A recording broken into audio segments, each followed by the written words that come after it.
What the hell is going on here, Ji-hoon? My wife! The black Mercedes S-Class rolled through the iron gates at 2:17 in the morning, headlights cutting through the darkness like twin blades. Choi Min-woo had returned 3 days early from Bangkok, and he had his reasons. The kind of reasons that made grown men in his organization sweat through expensive suits. But tonight, those reasons had nothing to do with business. Tonight was about family, about betrayal, about a truth he'd been watching unfold for 6 months, waiting for this exact moment. The mansion stood silent against the Seoul skyline, every window dark except one, the living room. Min-woo killed the engine and sat in the leather seat, letting the silence wrap around him like an old coat.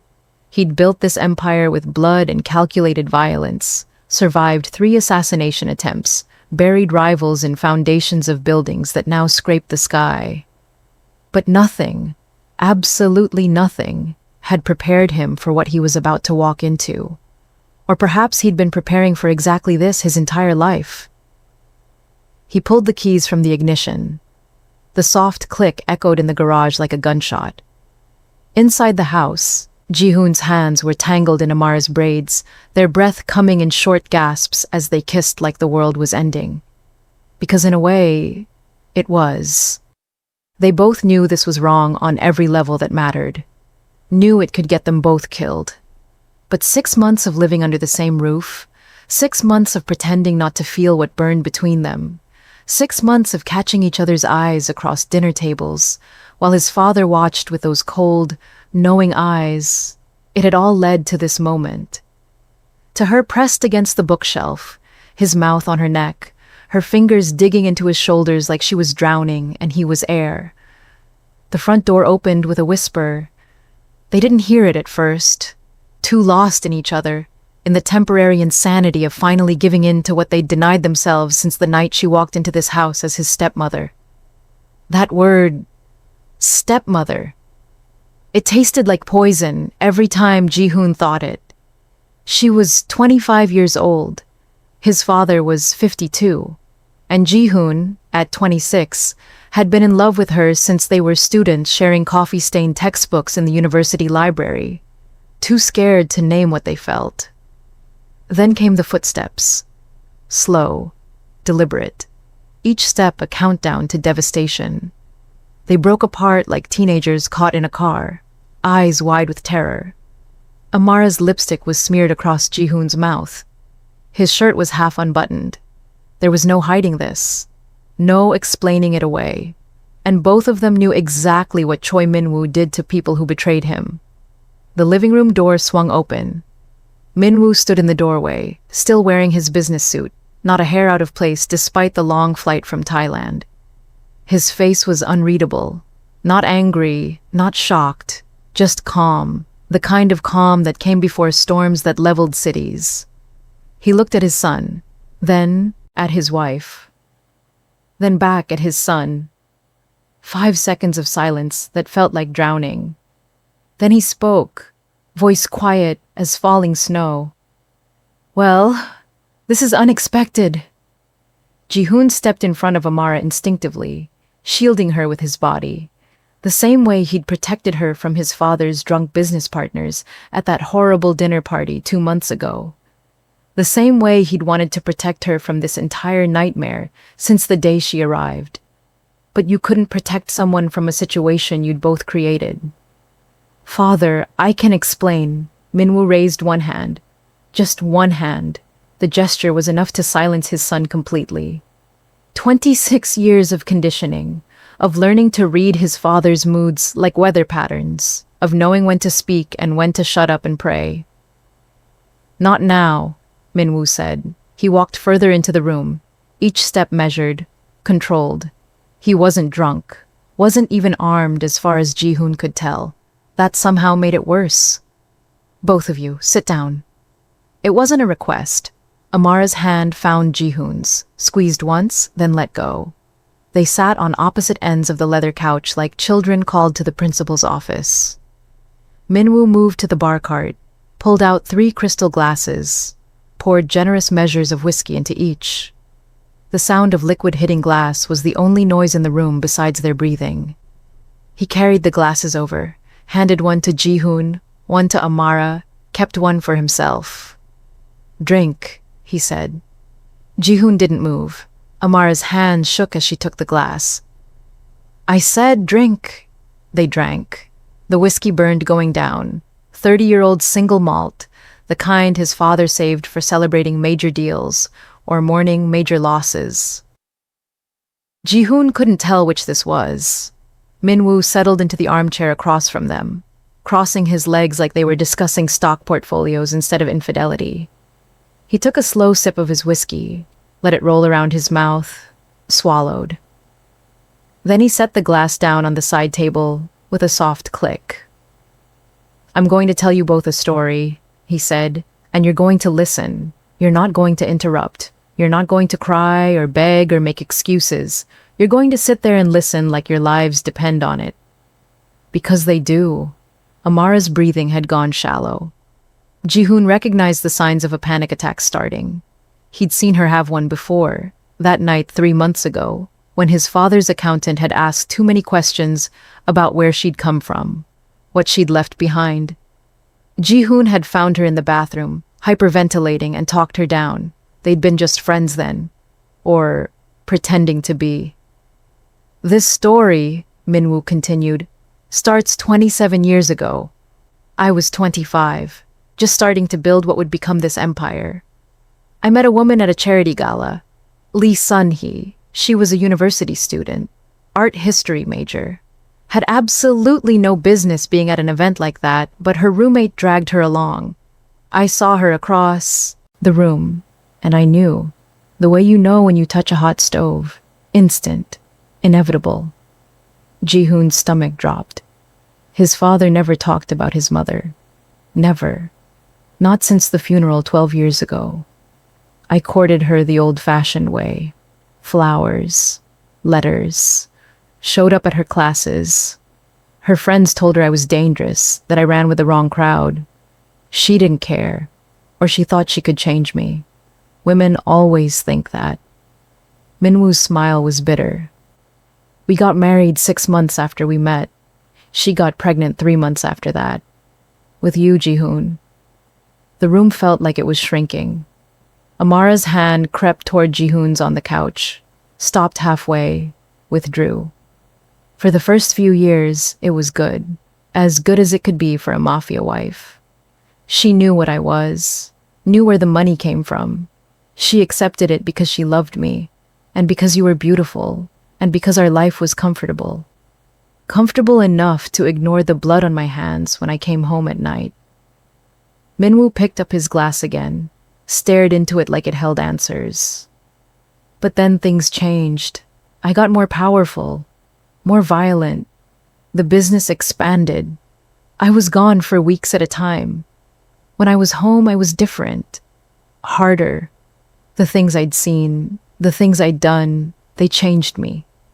She started to pull away, started questioning everything, started looking at me like I was a monster. "Father, you don't have to. I told you not to interrupt." Ji-hoon's mouth snapped shut. She got distant, cold. We'd go days without speaking. I thought it was just a phase. Thought if I made more money, bought her more things, it would fix itself. But you can't buy back someone's soul after you've watched yours die. Min-woo stood up abruptly, walked to the floor-to-ceiling windows overlooking the gardens. The gardens where 12-year-old Ji-hoon had been playing when the men came to tell him his mother was dead. Where he'd screamed until his voice gave out. One night, I came home early from a meeting in Busan, just like tonight. Found her in the garage, with Kwon Jae-sung, my driver, my employee, the man I'd trusted to take her to her doctor's appointments, her charity events, her art gallery visits. The words hung in the air like smoke. They weren't just kissing, they were planning. I heard everything before I opened the door. He'd bought plane tickets to Canada, found an apartment in Vancouver. She was going to take you, Ji-hoon, disappear in the middle of the night, file for divorce from another country where I couldn't touch her. Ji-hoon felt his entire reality shifting underneath him like sand. His mother, his quiet, artistic mother who read him bedtime stories and braided flowers into crowns, who died when a rival gang's car bomb was meant for his father but took her instead. I gave her a choice, Minwoo said, voice flat. Stay and be miserable, but safe. Stay and watch your son grow up. Stay and I'd never touch Jae-sung. Or leave. Go to Canada. Hello, beautiful viewers and listeners. I hope you're enjoying this story. If yes, please do me a favor and smash that like button right now. It helps us bring you more incredible romances like this one. And don't forget to subscribe and turn on notifications so you never miss our subsequent stories. And lastly, go to the comment section below and tell me where in the world you're watching from. And here's something special.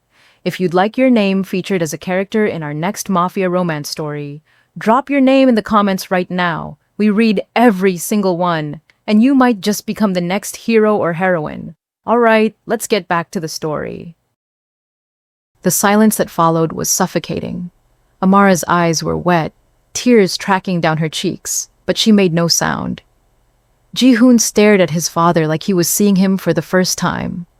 Or maybe seeing him clearly for the first time in his entire life. Minwoo sat back down in his chair, suddenly looking older than his 52 years. The lines around his eyes seemed deeper in the lamplight. His hair, always perfectly styled, had a few strands out of place from the flight. He looked tired. Not physically tired. Soul tired.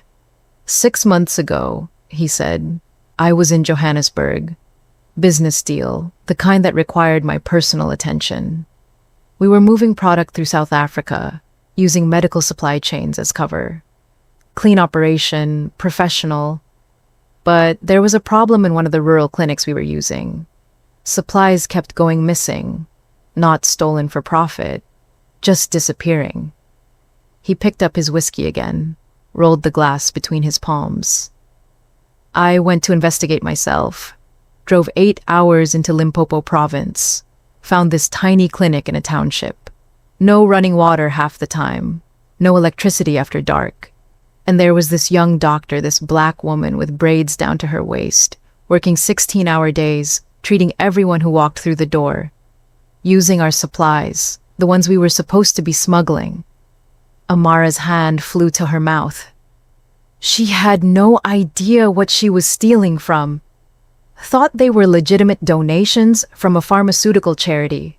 And when I confronted her, you know what she did? She didn't beg, didn't cry. She looked me in the eye and said, "These people are dying. Whatever your business is, whoever you are, I don't care. These supplies are going to save lives. So either kill me or leave, but I'm not stopping." Minwoo's laugh was dry, humorless. I hadn't met someone that fearless in 20 years. So I let her take the supplies. Told my people to write it off as a loss. I was about to leave. Just get in the car and forget about the brave doctor in the middle of nowhere. But then she asked me to stay for dinner. Said it was the least she could do to thank me. And I said yes. Ji-hoon watched his father's face transform as he talked. Saw something he'd never seen before. Softness. Real emotion. Not the calculated displays he used to manipulate business partners or intimidate rivals. This was genuine. We talked for hours. She told me about growing up in Johannesburg, about her father who died in the mines, about her mother who cleaned houses to send her to medical school, about coming to Korea for university on a scholarship, about falling in love with Seoul even though she'd experienced racism, even though people stared at her everywhere she went, even though it was hard. She talked about wanting to take everything she learned back to her community. Make a difference. Minwoo met Amara's eyes directly. She never mentioned you, Ji-hoon. Never said a word about a Korean boy she'd known at university, a boy she'd studied with, a boy she'd almost kissed in a library on a rainy Thursday night. She kept that locked away like a secret she was protecting. Amara's tears fell faster now. You knew, she whispered. You knew the whole time. Not at first, Minwoo said. Not that first night, that night I just saw a beautiful woman with fire in her eyes and a good heart, the kind of heart I'd spent 30 years destroying in myself. So I came back the next day, and the day after that, made excuses about checking on the supply chain, brought proper medical equipment, generators, medicine, whatever she needed. He paused, taking a long drink. I lied about who I was, told her I was a pharmaceutical executive, legitimate businessman, divorced, lonely. All true, except the legitimate part. We spent 3 weeks together. I fell in love with her. Real love, not the desperate, possessive thing I had with Sunhee. Something different, something that made me want to be better. So you married her, Ji-hoon said, voice hollow. Married her with lies. Yes, Minwoo said simply. I proposed on the last day, told her I wanted her to come back to Seoul, be my wife, that I'd fund her clinic from Korea, help her community from a distance. She said yes. We got married in Johannesburg. Small ceremony, just us and 2 witnesses from the clinic. He set his glass down with a heavy sound. I brought her back here, thought I could keep lying, keep playing the role of legitimate businessman, keep her separate from this life. But you can't keep secrets in this world.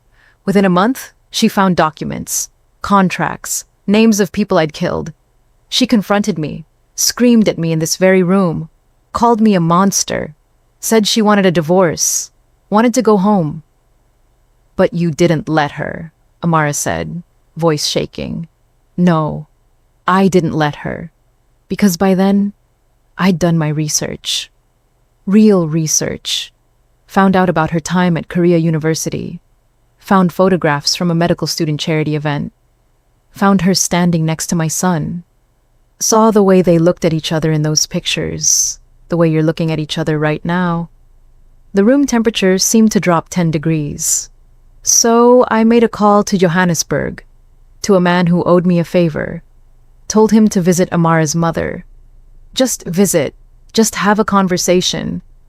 Let her know that her daughter's happiness depended on cooperation.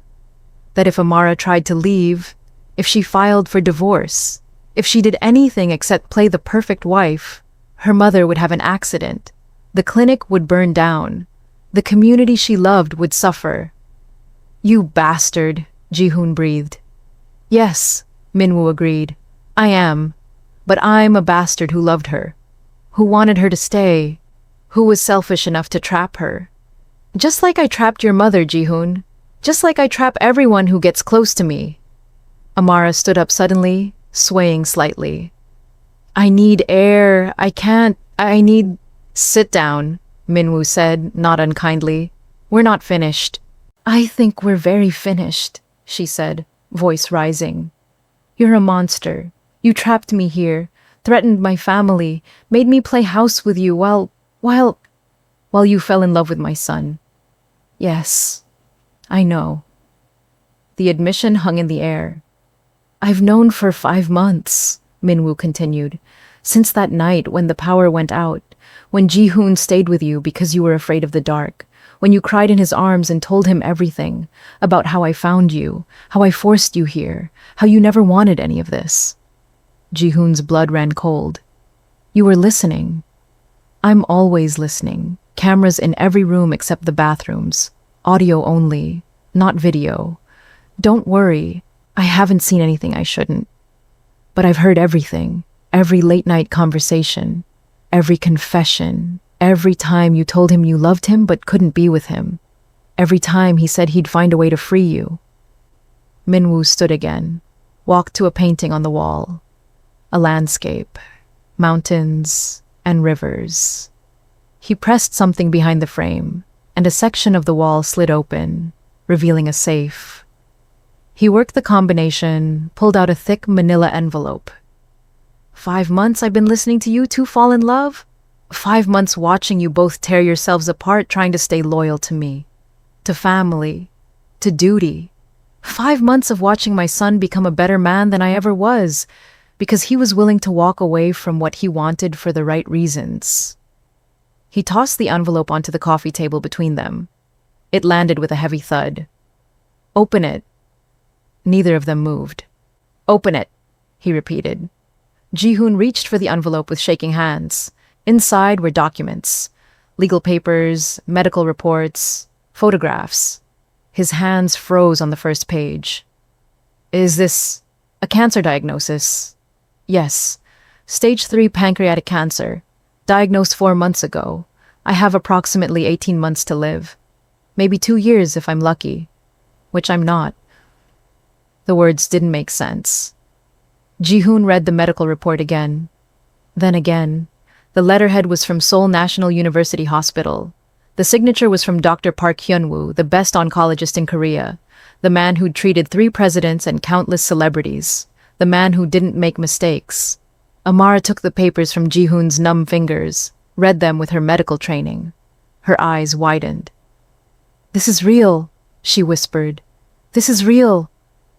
"Very real," Min-woo confirmed. "Inoperable. Too advanced for surgery. Chemotherapy might buy me a few extra months, but the quality of life isn't worth it.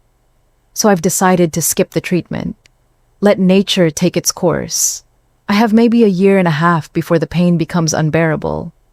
Before I'm too weak to function." He sat back down, suddenly looking every bit the dying man. "When I got the diagnosis, I had a choice. Spend my last months holding on to power, building the empire bigger, making sure my son inherited everything I'd built. Or I could try to fix what I'd broken, give back what I'd taken, be something other than a monster in my final days." "So this is what?" Ji-hoon asked, voice raw. "Redemption? You think you can make up for 30 years of violence and lies by playing matchmaker?" "No," Min-woo said. "I don't think I can make up for anything. The things I've done, the people I've hurt. There's no redemption for that. But I can give you a choice. The choice I never gave your mother. The choice I didn't give Amara." He pulled more documents from his jacket pocket. "These are divorce papers, already signed by me. Amara, you sign them and you're free. No threats, no consequences. I've already transferred money to your mother's account. Enough to rebuild the clinic twice over. Enough to set her up for life. You can go home tomorrow if you want. Or you can stay in Seoul. Whatever you choose, you're free." Amara's hands trembled as she took the papers. "And these?" Min-woo handed another set to Ji-hoon. "Are transfer documents, everything I own, every business, every property, every account. It's yours. Legal and legitimate. Well, as legitimate as blood money can be. You can take it and continue what I built. Or you can burn it all down and start fresh. Your choice." "Why?" Ji-hoon asked. "Why now? Why this?" "Because I'm dying," Min-woo said simply. "And because I listened to you two for 5 months. Heard you talk about building something different. Something better. Heard Amara tell you about her medical work. About helping people. Heard you tell her about wanting to change the family business. Make it legitimate. Use the money and power for good instead of destruction." He leaned forward, elbows on his knees. "I built an empire on suffering, on addiction and violence and fear. And for what? So I could die alone in a mansion? So my son could hate me? So the woman I love could look at me like I'm a disease?" "I do hate you," Ji-hoon said quietly. "I know. You should. But hate me after I'm gone. Right now, I need you to listen. Because I'm about to tell you something that changes everything." Min-woo pulled out his phone, scrolled through something, then turned it to face them. On the screen was a photograph. A woman in her 50s with gray-streaked hair pulled back in a ponytail. She wore scrubs and a stethoscope. She was smiling at the camera, standing in front of a clinic with a sign that read, "East Van Community Health Center." Ji-hoon's breath caught. "Mom." "Your mother," Min-woo confirmed. "Current photo, taken 3 weeks ago. She's healthy, happy, exactly where I told you she was." He swiped to the next photo. Same woman, different setting. She was sitting at a coffee shop with another woman, a black woman with braids, a woman Ji-hoon and Amara both recognized. Amara gasped. "That's my mother. How is that?" Your mother didn't just clean houses in Johannesburg, Minwoo said. She worked for a family, a Korean family, the Lee family. And when they moved back to Korea 20 years ago, she stayed in touch with them, especially with the daughter, Lee Sun-hee. The pieces clicked together in Ji-hoon's mind like a puzzle he didn't want to solve. When your mother fled to South Africa, after medical school, Amara, after witnessing something she shouldn't have, after needing to disappear, who do you think helped her? Who do you think gave her a place to stay? A job? Safety? No, Amara whispered. Yes. My ex-wife took in your mother 30 years ago. They've been friends ever since, best friends. When Sun-hee fled to Canada, she kept in touch with your mother, sent money to help support you through school. And when you came to Korea for university, Sun-hee made sure you were safe, made sure you had everything you needed. She was your silent benefactor. The revelation hit like a physical blow. Amara's face went pale, her medical training the only thing keeping her from completely falling apart. Ji-hoon watched her process it, saw the exact moment understanding crashed over her like a wave. The scholarship, Amara breathed. My full scholarship to Korea University. My mother said it was from an anonymous donor, a Korean family friend who wanted to help. I never knew who, never questioned it because I was just grateful. Sun-hee paid for everything, Minwoo said. Your tuition, your housing, your books. She watched over you from Canada like a guardian angel, made sure you were safe in a country that wasn't always kind to people who looked like you. And when you came back to South Africa after graduation, she kept supporting your medical work through anonymous donations to the clinic. Ji-hoon's mind was reeling. So when you met Amara in South Africa, you knew. You knew who she was. Not immediately, Minwoo admitted. Not that first day. I knew a doctor named Amara Ndlovu was working at the clinic. I knew Sun-hee had been sending money to support someone there. But I didn't connect it until our second dinner together. Amara mentioned Korea University, mentioned studying medicine, mentioned a scholarship from a mysterious benefactor. That's when I knew. He stood and walked to the window again, staring out at the Seoul night. So I called Sun-hee, first time I'd spoken to her in 8 years, told her I'd met her friend, the daughter of her best friend, asked her about Amara, and she told me everything. About you, Ji-hoon, about the library study sessions, about how Amara came home after graduation heartbroken because she'd never told you how she felt, about how Sun-hee advised her to move on, find someone else, because getting involved with the Choi family would destroy her. Amara's voice was barely audible. She knew about Ji-hoon and me. She knew you loved him. She knew he loved you. And she knew it could never work because of who his father was, because of what I'd do if I found out. So she told your mother to keep you in South Africa, keep you safe, keep you away from my world. But you brought me right into it, Amara said, anger finally breaking through the shock. You knew all of this and you still forced me here, still threatened my family, still made me marry you. Yes, Minwoo said, turning back to face them, because I'm selfish. Because I wanted something good in my life before I died, because I met this brilliant, beautiful woman who reminded me what it felt like to be human, and I couldn't let her go, even knowing it was wrong, even knowing I was repeating my worst mistakes. He walked back to the couch, but this time he sat on the ottoman in front of them, close enough that Ji-hoon could see the exhaustion in his eyes. But I also did it because of what Sun-hee told me in that phone call. She said, Minwoo, you destroyed our son's childhood by taking me away from him. You turned Ji-hoon into a lonely, angry boy who grew up thinking his mother was dead.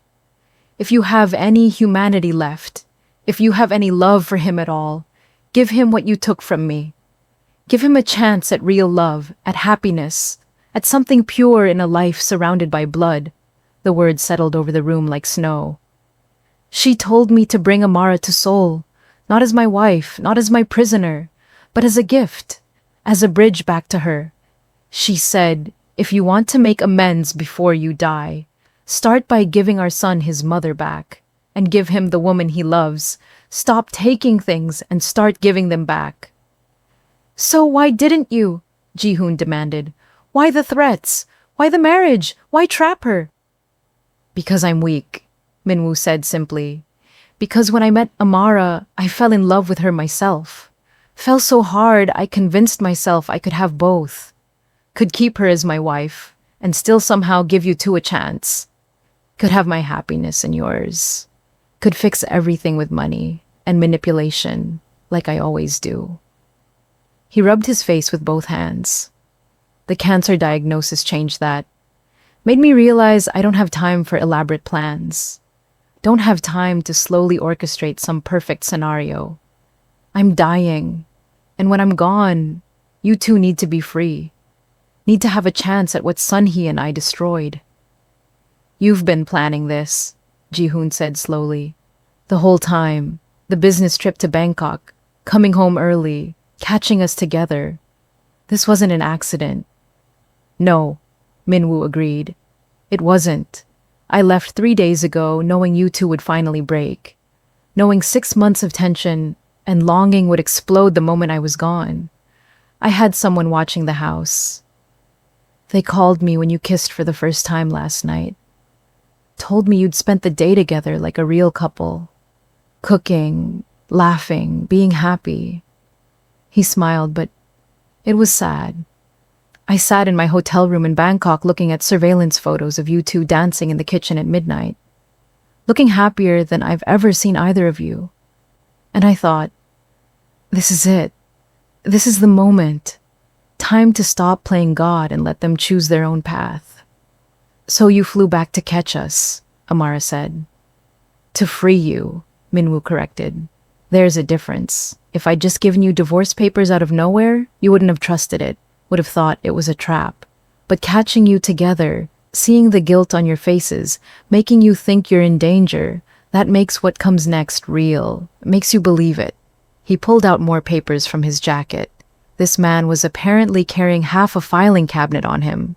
These documents do several things. First, they legally transfer ownership of all my businesses to Ji-hoon. Every legitimate company, every property, every investment. Clean transfer. No questions. Ji-hoon took the papers, scanned them. His hand stilled. This is worth billions. Yes. Which brings me to the second thing. These other documents, Minwoo handed over another folder, detail every illegal operation I run, every money laundering scheme, every drug route, every corrupt official on my payroll, every single crime I've committed in 30 years.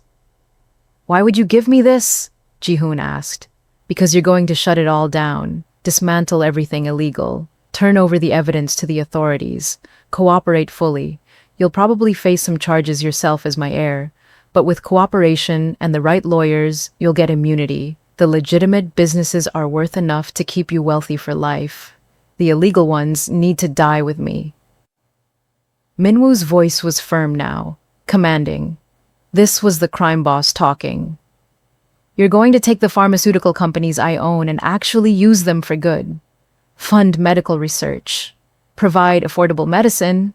Set up clinics in poor areas. Everything Amara dreamed about doing. You're going to build what I should have built instead of an empire of suffering. You're asking me to destroy everything you created, Ji-hoon said. I'm telling you to build something better from the ashes. Yes. Amara spoke up, voice steadier now. And what about my mother? What about the threats? Already handled, Minwoo said. I made one final call to Johannesburg before I flew back. Told my people there to stand down. Your mother is safe. The clinic is safe. No one will ever threaten them again. I've also transferred the deed to the clinic to your mother's name. She owns it outright now, plus the money I mentioned before. He pulled out his phone again, pulled up a bank statement, showed it to Amara. $5 million US, already in her account, not blood money. This comes from my legitimate investments. Clean money for her, for the clinic, for whatever she needs. Amara stared at the number on the screen. That was more money than she'd see in 10 lifetimes of medical work. Why? She whispered. After everything, why give us anything? Because Sunhee asked me to. Minwoo said, because in that phone call 4 months ago, she said, "You owe me a son. You owe me 27 years of watching him grow up. You owe me every birthday, every graduation, every moment you stole. You can't give that back, but you can give him a future. Give him love. Give him what we never had, a choice." He stood, walked to a drawer in the side table, pulled out more photos. These were older, worn at the edges. He handed them to Ji-hoon. They were pictures of a young couple, Minwoo and Sun-hee, decades ago. They looked happy, in love, human. In one photo, they were on a beach somewhere, laughing. In another, they were at a street market, sharing food. In another, Minwoo was kissing Sun-hee's pregnant belly. "That's who I was before this life ate me alive," Minwoo said. "That's who I could have been if I'd made different choices. If I'd loved her more than I loved power. If I'd been brave enough to be ordinary." Ji-hoon traced his finger over his mother's face in the photo. She looked so young, so full of light. "She wants to see you," Minwoo said quietly. "She's wanted to see you every day for 12 years. But she respected my threat. Stayed away to keep Jae-sung's family safe. But now I'm dying, and the threat dies with me. She wants to meet you, Ji-hoon. Wants to explain. Wants to apologize. Wants to know the man her son became." "How do I know this isn't another manipulation?" Ji-hoon asked. "How do I know you're not playing some long game?" "You don't," Minwoo admitted. "You have to choose to trust me, or don't. Call your mother yourself. Her number is in those documents. Talk to her. Verify everything I've said. She'll tell you the truth. She's always been better at truth than I am." He moved toward the door, then stopped. "I'm leaving for 3 days. Going to Jeju Island. To the house where Sun-hee and I honeymooned. Where we were happy before I ruined everything. I'm going to sit there and remember what it felt like to be a man instead of a monster. When I come back, I want your decisions." "Decisions?" Amara asked. "Amara, do you sign the divorce papers and leave? Do you stay in Seoul or go home? Do you forgive Ji-hoon for being his father's son? Do you give him a chance?" He turned to Ji-hoon. "And you? Do you take the empire and rebuild it? Do you turn me in to the authorities? Do you accept the responsibility of cleaning up my mess? Do you contact your mother? Do you choose Amara even knowing she was my wife? Even knowing this whole thing is twisted and wrong?" Minwoo opened the door. 3 days to decide your futures. No pressure from me. No threats. No manipulation. Just choice. Pure, terrifying choice. The kind I never gave anyone else. The kind I'm giving you now, because I'm out of time and out of excuses. He stepped into the hallway, then turned back one last time. "For what it's worth, I'm sorry. For all of it. For your mother, Ji-hoon. For trapping you, Amara. For being exactly the monster you both think I am. I can't undo it. Can't take it back, but I can get out of the way and let you build something better." "Father," Ji-hoon said. Minwoo paused. "Did you ever really love her? My mother?" The question hung in the air for a long moment. "Yes," Minwoo said finally. "So much it destroyed us both. That's the thing about love in this life, son. It doesn't save you. It just shows you everything you're capable of losing." Then he was gone. They heard his footsteps down the hall, heard the front door open and close, heard the car engine start and fade into the distance. And then it was just the two of them, sitting in the wreckage of revelations, surrounded by papers that promised freedom and demanded impossible choices. For 5 full minutes, neither of them moved. They sat on opposite ends of the couch like strangers, the papers scattered between them like landmines. The silence was thick enough to choke on. Finally, Amara stood, walked to the window where Minwoo had stood, pressed her forehead against the cold glass.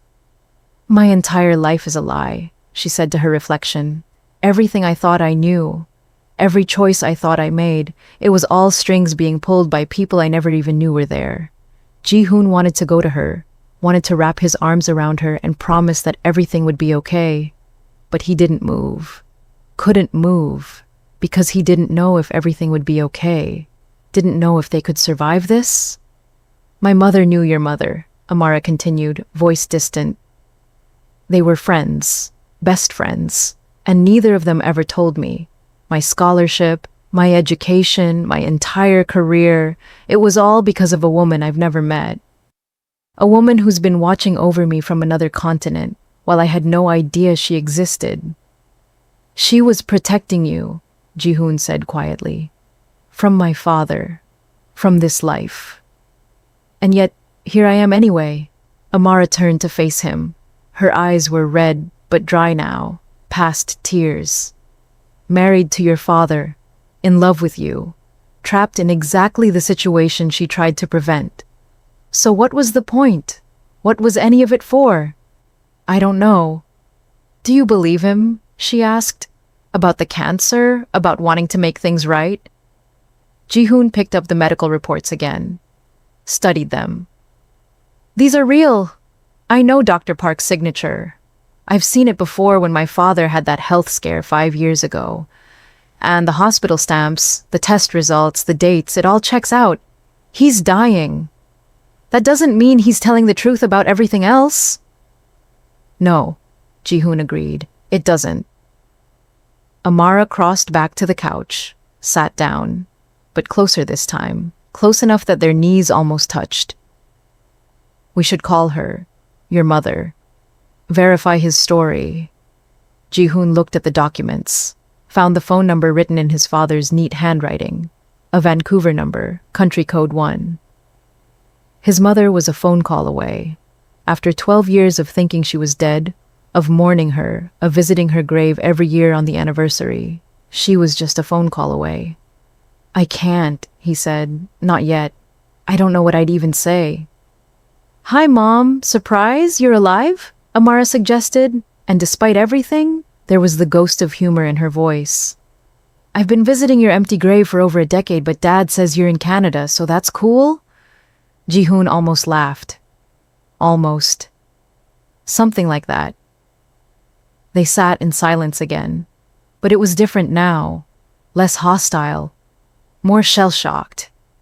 Two people who'd just survived a bomb blast trying to figure out if they were hurt. I kissed you last night, Ji-hoon said suddenly. In the kitchen, when you were making bibimbap and you had sauce on your cheek. I kissed you and I knew it was wrong and I didn't care. I kissed you back, Amara said. I've wanted to kiss you since we were 23 years old sitting in that library. Since you fell asleep on your biochemistry textbook and I watched you sleep for 20 minutes like a creep. Since you brought me coffee every morning for 3 months without me asking. I thought about you every day for 2 years after you left, Ji-hoon admitted. Thought about following you to South Africa, showing up at your clinic, telling you how I felt. But I was too much of a coward. And then I showed up here as your stepmother. Worst plot twist of my entire life.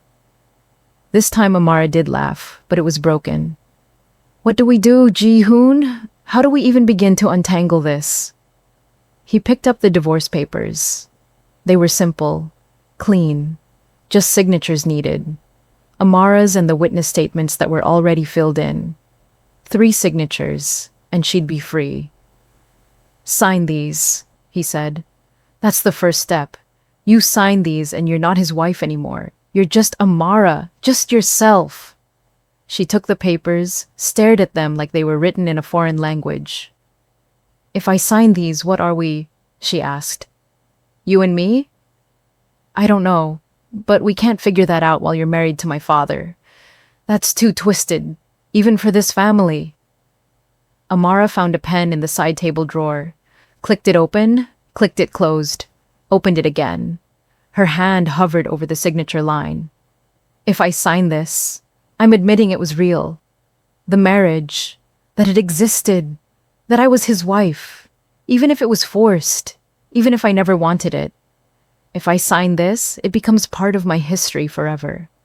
It's already part of your history, Ji-hoon said gently. The paper doesn't change that. It just ends it. She signed. Quick, before she could second guess. Her handwriting was messy, shaky, but it was done. Amara Nidlovu. Signature. Date. December 16th, 2:17 in the morning. The exact time everything had fallen apart and somehow come together. Witness, she said, handing the pen to Ji-hoon. He signed on the witness line, then signed the second witness line too, forging his father's head of security's name. Lee Sang-woo wouldn't mind. The man had been wanting Min-woo to let Amara go for months. Done, Ji-hoon said. You're divorced. As of right now. Amara took the papers back, folded them carefully, set them on the coffee table. So now what? Now we deal with the rest of it. Ji-hoon spread out the other documents. The business transfers, the criminal evidence, the bank statements, the photos of his mother, everything his father had left them to sort through. He wants me to become him, Ji-hoon said. Take over everything. The companies, the properties, the empire. But a better version, a legitimate version. Is that what you want? I don't know what I want. I've spent my entire adult life preparing to take over this business, learning the operations, meeting the partners, building relationships with suppliers and distributors. I know every aspect of how this empire works, and I hate all of it. He picked up the folder of criminal evidence. Every page in here is a life destroyed.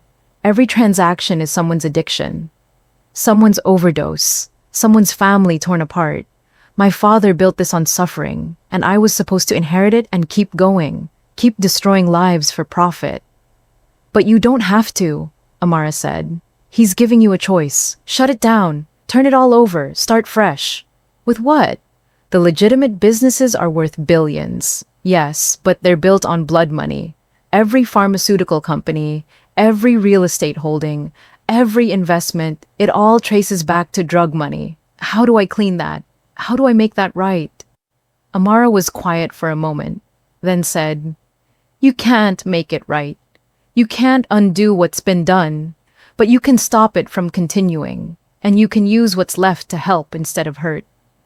She picked up one of the documents, scanned it. This pharmaceutical company, Hansong Medical, it manufactures legitimate drugs, antibiotics, pain medication, insulin. Your father used it to launder money and create legal cover for illegal operations. But the company itself is real. The products are real. People depend on those medicines. So I keep it running, Ji-hoon said slowly. Clean out the corrupt executives. Install new leadership. Use the profits for good instead of laundering. Exactly. And this one, she pulled out another file. Choi Real Estate Holdings owns apartment buildings all over Seoul. Your father charged premium rents and used the buildings for shell companies. But people live there, families, students, workers. You could lower the rents, make them affordable, actually help the community instead of exploiting it. Ji-hoon felt something shift in his chest, a possibility he hadn't considered. Not just walking away from the empire, not just burning it all down, but transforming it, using the resources for something other than destruction. You'd have to be careful, Amara continued, warming to the idea. The criminal networks won't just let you dismantle everything without a fight. You'd need protection, legal protection, government cooperation. The evidence, Ji-hoon said, understanding. I turn over all of this to the prosecutors, cooperate fully. In exchange for immunity and protection, they get to take down one of Korea's biggest crime syndicates. I get to walk away clean and rebuild legitimately. It could work. It could also get me killed. My father has partners, other families, Yakuza connections in Japan, Triad connections in China. They're not going to be happy about losing their Korean pipeline. Then you need to move fast, Amara said. You need to secure the legitimate assets, transfer the criminal evidence, and get protection before anyone realizes what's happening.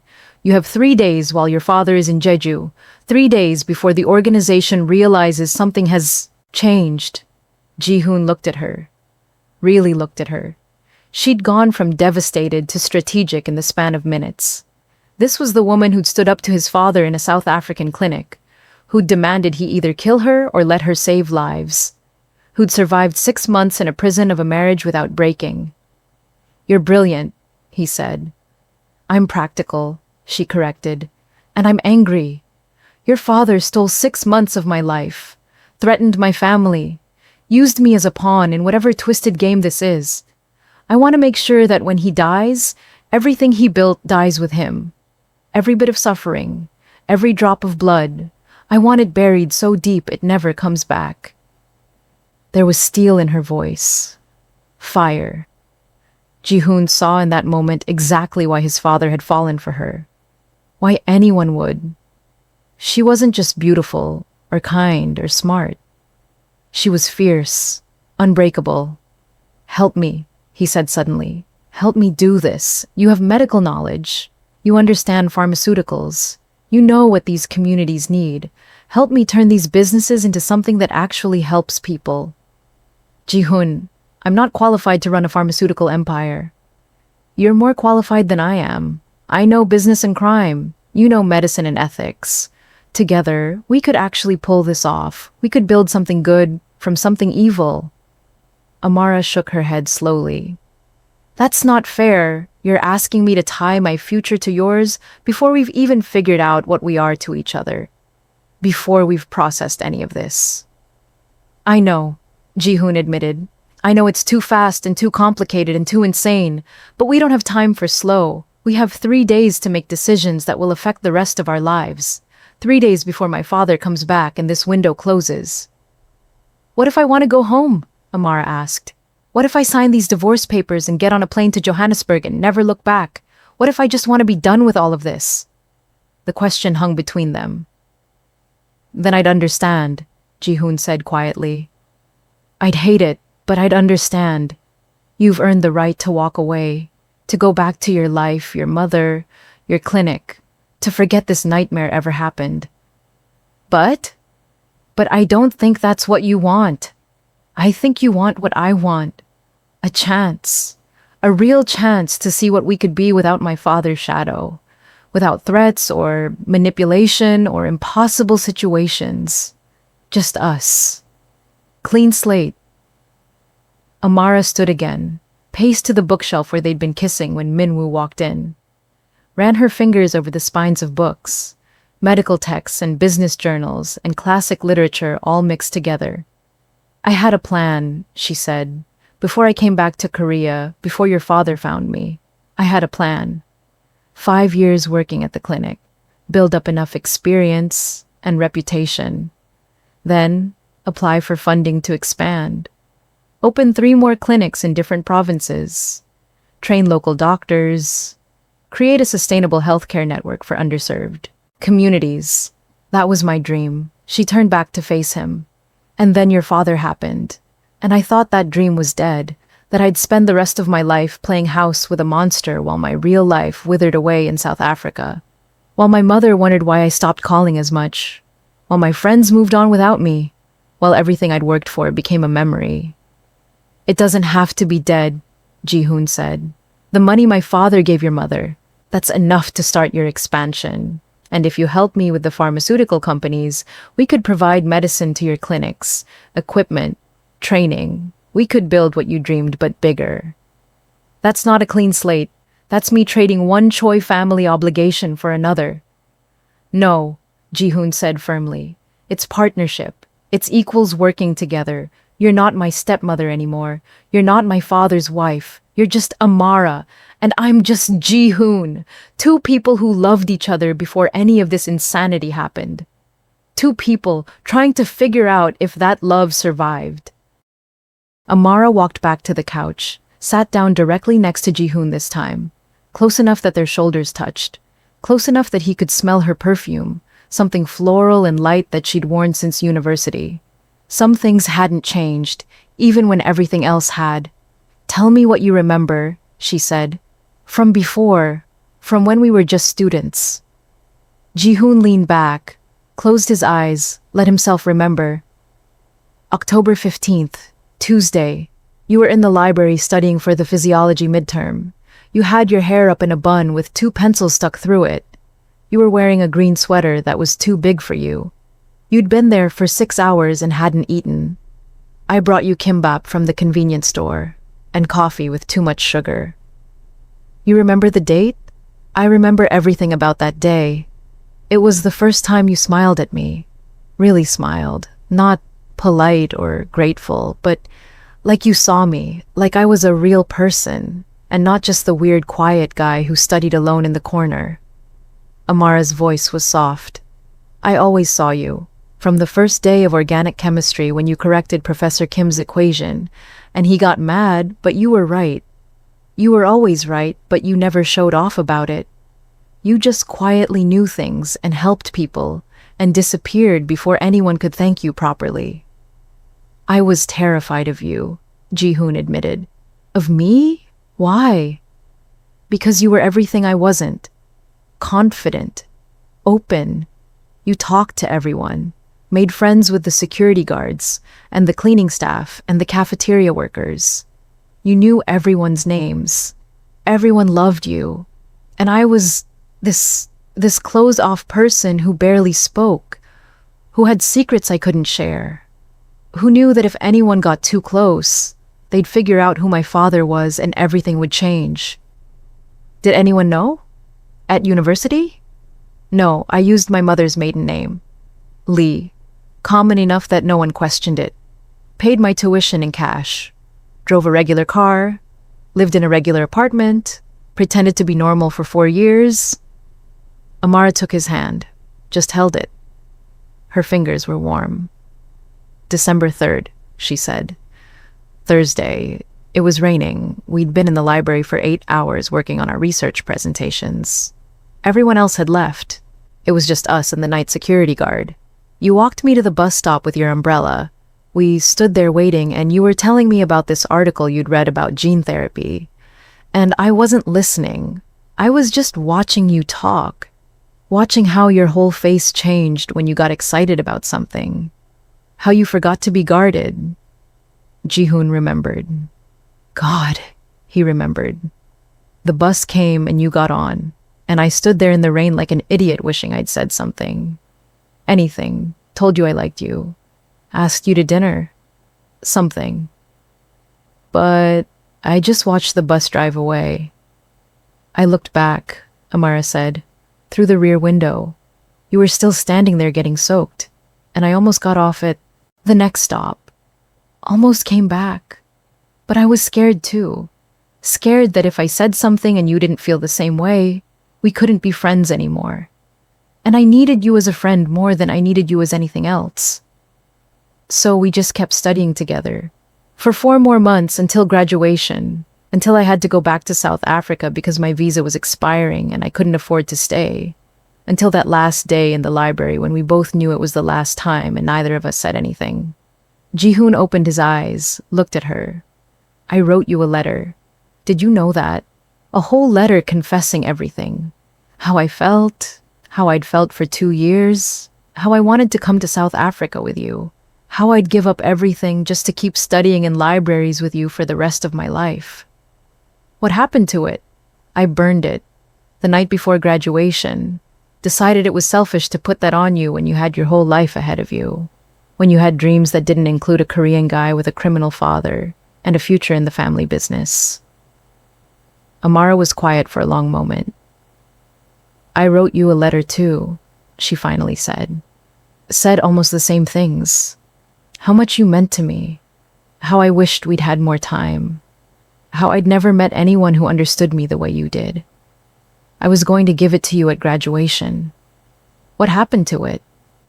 My mother found it. Read it.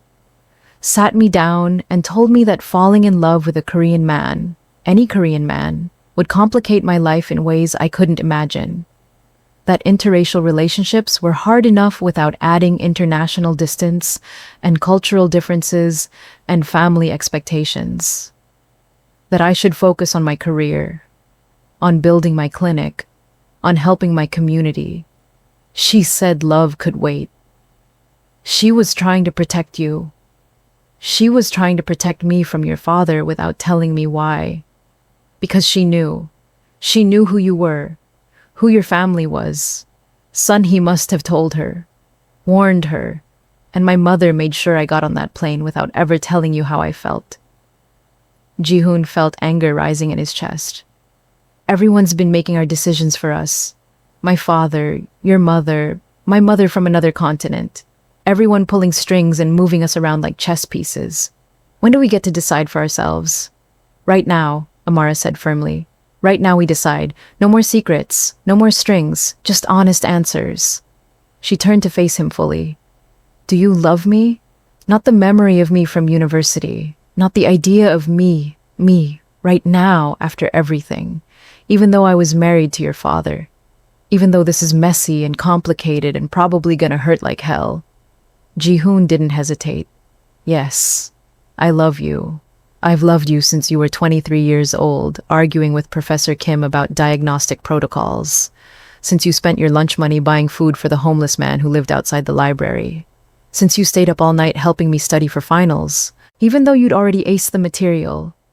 I loved you then, and I love you now, and I'll love you when we're 80 and arguing about medication dosages in whatever clinic we've built together.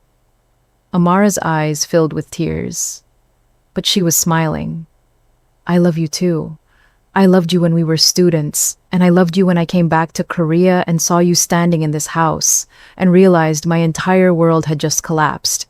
I loved you through 6 months of hell. Through every dinner where I had to pretend you were just my stepson. Through every night, I cried myself to sleep, knowing you were just down the hall and I couldn't go to you. I love you, and it's terrifying, and I don't know how we fix this, but I want to try. Ji-hoon kissed her then. Not the desperate, guilty kiss from last night. Not the stolen moment of weakness. This was deliberate, honest, a promise, instead of a secret. When they broke apart, Amara was crying for real now. We have to do this right, she said. Not just sign divorce papers and jump into something new. We have to actually process what happened, what your father did, what we've been through. We need time. We have 3 days. That's not enough time. No, Ji-hoon agreed. It's not, but it's what we have, so we make it work. We make our decisions and then we deal with the consequences together. He picked up the papers, started organizing them into stacks. Here's what I think we should do. Tonight, right now, we call the best lawyer in Seoul. Wake him up if we have to. Get him here to verify these documents are legal and binding. Make sure my father hasn't hidden any traps or loopholes. Okay. Tomorrow morning, we call the prosecutor's office. I set up a meeting. Bring all the criminal evidence. Negotiate immunity and protection in exchange for cooperation. That protects us from retaliation and starts the process of dismantling the illegal operations. That's smart. Tomorrow afternoon, we meet with the executives of all the legitimate companies. I announce I'm taking over, that there will be changes, that anyone involved in illegal activities has 24 hours to resign or face prosecution. Clean house fast before anyone can sabotage us. You'll make enemies. I already have enemies. At least these will be enemies I chose to make instead of inheriting them. Ji-hoon pulled out his phone, started making notes. Day 3, we fly to Vancouver. Together. We meet my mother. We tell her everything. We ask her to verify my father's story, and we tell her about us, about what we're trying to build. We get her blessing, or we don't, but we do it honestly. Amara nodded slowly. And then what? After the 3 days? When your father comes back from Jeju? Then we tell him our decisions, together, as partners, and we deal with whatever comes next. What if he changes his mind? What if the cancer story is fake? What if this is all some elaborate test and we're failing it? Then we run, Ji-hoon said simply. We take the divorce papers, get on a plane, and disappear. South Africa, or Canada, or anywhere else. We start over with nothing. But we do it together. You'd give up billions of dollars to run away with me. Amara, I'd give up everything to run away with you. The money, the empire, all of it. It's just things. You're real. This is real. That's all that matters. She kissed him again, softer this time. Okay, she said against his lips. Okay. We do this. We make the calls. We make the plans. We take 3 days to change our entire lives. Together. Together. Ji-hoon pulled out his phone, scrolled through his contacts, found the lawyer. Kim Tae-hyun, the man his father used for all legitimate business deals. The one honest lawyer in a sea of corrupt ones. It was 3 a.m, but this couldn't wait. The phone rang 4 times before a groggy voice answered. This better be an emergency. Mr. Kim, it's Ji-hoon. Choi Ji-hoon. I need you at my house immediately. I have documents that need to be verified tonight. I'll pay triple your usual rate. There was a pause. Then, more alert. What kind of documents? The kind that change everything. How fast can you get here? 40 minutes, I'm on my way. Ji-hoon hung up, looked at Amara. Step 1 in progress. She stood, walked to the window again. Dawn was starting to break over Seoul. Pink and orange light creeping across the skyline. A new day, a new start. I need to call my mother, Amara said. Tell her I'm okay. Tell her I'm getting divorced. Tell her, God, I don't even know what to tell her. Tell her the truth, all of it. She already knows most of it anyway if she's been friends with my mother all these years. Amara pulled out her phone, stared at it. What if she tells me to come home? What if she says I'm making a mistake staying here with you? Then you have a choice to make. Her opinion or your heart. No one else can make that choice for you. She dialed. Put the phone on speaker so Ji-hoon could hear. It rang twice before a familiar voice answered, thick with sleep and a South African accent. Amara, baby, it's 3 a.m. there. What's wrong? Mama, Amara said, and her voice broke. Mama, I need to tell you something. Everything. And I need you to listen and not interrupt and just let me get through it. Okay, baby, I'm listening. So Amara told her. Everything. The marriage, the threats, the 6 months of hell, Ji-hoon, the kiss, getting caught, Min-woo's confession, the cancer, the divorce papers, the plan. She talked for 20 minutes straight while her mother listened in silence. When Amara finally stopped, there was a long pause on the other end of the line. Then her mother spoke, voice thick with tears. That man! That evil, manipulative man! I should have told you, should have warned you. Sunhee and I, we thought if we kept you separate, kept you away from that family, you'd be safe. But he found you anyway. He always finds what he wants. Mama, did you know? About Ji-hoon? I knew Sunhee had a son, knew she missed him every day. But I didn't know he was the boy from university. The one you came home crying about. The one whose name you said in your sleep for months after you left Korea. If I'd known, baby, if I'd known it was him, I would have told you everything, would have explained the danger. I'm staying, Mama. I'm staying in Seoul with Ji-hoon. We're going to fix this, build something good from it. Another long pause. Do you love him? Yes. Does he love you? Yes. Ji-hoon answered for himself. Mrs. Ndlovu, I love your daughter more than anything in this world. I'll spend the rest of my life proving that to you. You're Min-woo's son. I am, but I'm not him. I won't be him. I'm going to dismantle everything he built and create something better. With Amara, if you'll let me, if you'll trust me.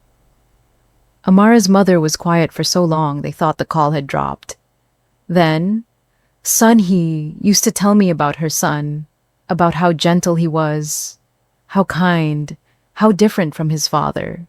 She said if she had one regret about leaving, it was that she couldn't save him from becoming Min-woo, couldn't protect him from that life.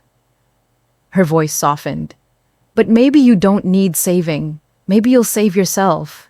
And maybe my daughter will help you. God knows she's always been drawn to impossible causes. Mama, Amara protested. It's true, baby. You were 7 years old trying to save wounded birds, 12 years old volunteering at soup kitchens, 16 years old tutoring kids for free. You've always wanted to fix broken things. Just be careful this broken thing doesn't cut you.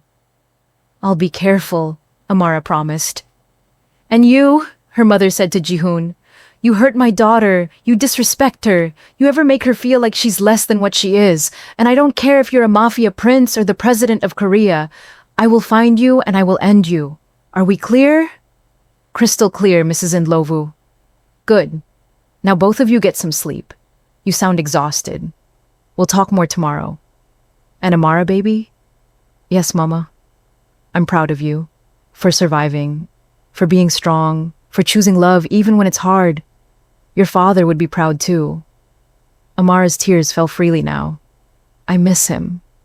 I know, baby. I know. He's watching over you. Making sure you're safe. He sent you, Ji-hoon. I believe that. Your father always said, love finds a way, even through the darkest places. They said their goodbyes and hung up. Amara collapsed back onto the couch, emotionally drained. She likes you, she said to Ji-hoon. She threatened to end me. That means she likes you. If she didn't care, she wouldn't bother with threats. Ji-hoon laughed, actual laughter, for the first time in hours, days, months maybe. The doorbell rang. The lawyer had arrived. Ready? Ji-hoon asked. No, Amara said honestly, but let's do it anyway. Kim Tae-hyun arrived looking exactly like a man who'd been woken at 3 a.m. and promised triple fees. His suit was wrinkled, his tie hastily knotted, his hair still damp from a rushed shower. But his eyes were sharp, alert, taking in everything. The scattered documents, Amara's tear-stained face, Ji-hoon's rumpled clothes, the tension, thick enough to taste. This is going to be interesting, he said, setting his briefcase on the coffee table. Someone want to tell me what's going on before I start reviewing documents? Ji-hoon handed him the divorce papers first. These need to be verified. Make sure they're legally binding. Make sure there are no hidden clauses or conditions. Kim put on his reading glasses, scanned the papers. His eyebrows climbed higher with each line. These are straightforward, almost suspiciously straightforward for your father. No alimony provisions, no custody issues, obviously, no property division beyond what's explicitly stated. She signs, you witness, it's filed with the courts, and the marriage is dissolved within 30 days. That's it? Amara asked. No catches? Not that I can see, though I'd want to review this more carefully in my office with proper resources. But preliminary assessment, this is clean. Your husband wants you gone with minimal complications. Ex-husband, Amara corrected. I already signed. Kim's eyes widened slightly. You signed at 3 a.m. without legal counsel present? It was 3:17 actually, Ji-hoon said, and the circumstances were extenuating. I'm sure they were. Kim set the divorce papers aside, picked up the next stack, the business transfers. His expression changed from curious to shocked to deeply concerned in the span of 30 seconds. These transfer ownership of everything, the entire Choi empire, every subsidiary, every holding company, every asset, to you, Ji-hoon, effective immediately upon your father's death or incapacitation. He looked up. Is he dying? Cancer, Ji-hoon said. 18 months, maybe 2 years. And he's giving you everything before he goes. Why? That's complicated. I'm a lawyer. Complicated is my specialty. So Ji-hoon told him, not everything, not the part about his mother being alive, or Amara being his stepmother, or the twisted love triangle, but enough. The cancer, the desire to make amends, the plan to legitimize the businesses and dismantle the criminal operations. Kim listened without interrupting, his face carefully neutral. When Ji-hoon finished, the lawyer removed his glasses, rubbed his eyes. You're asking me to help you commit financial suicide, he said. Do you understand that? The legitimate businesses are profitable? Yes, but they're profitable because of the illegal operation supporting them. You cut that foundation out, half these companies will collapse within 6 months. Then we'll rebuild them properly, Ji-hoon said. With what capital? You're talking about turning over evidence to prosecutors. That means frozen assets, government seizures, criminal investigations that will tie up funds for years. You'll be lucky to keep 20% of what's on paper here. 20% of billions is still a fortune. It's also a target, Kim said sharply. Every rival organization will see you as weak, as vulnerable. They'll move on your territory, your businesses, your people. You dismantle your father's protection network. You're a lamb in a room full of wolves. That's why I need legal protection, witness protection if necessary, immunity deals, whatever keeps us alive long enough to make this work. Kim stood, paced to the window, looked out at the lightening sky.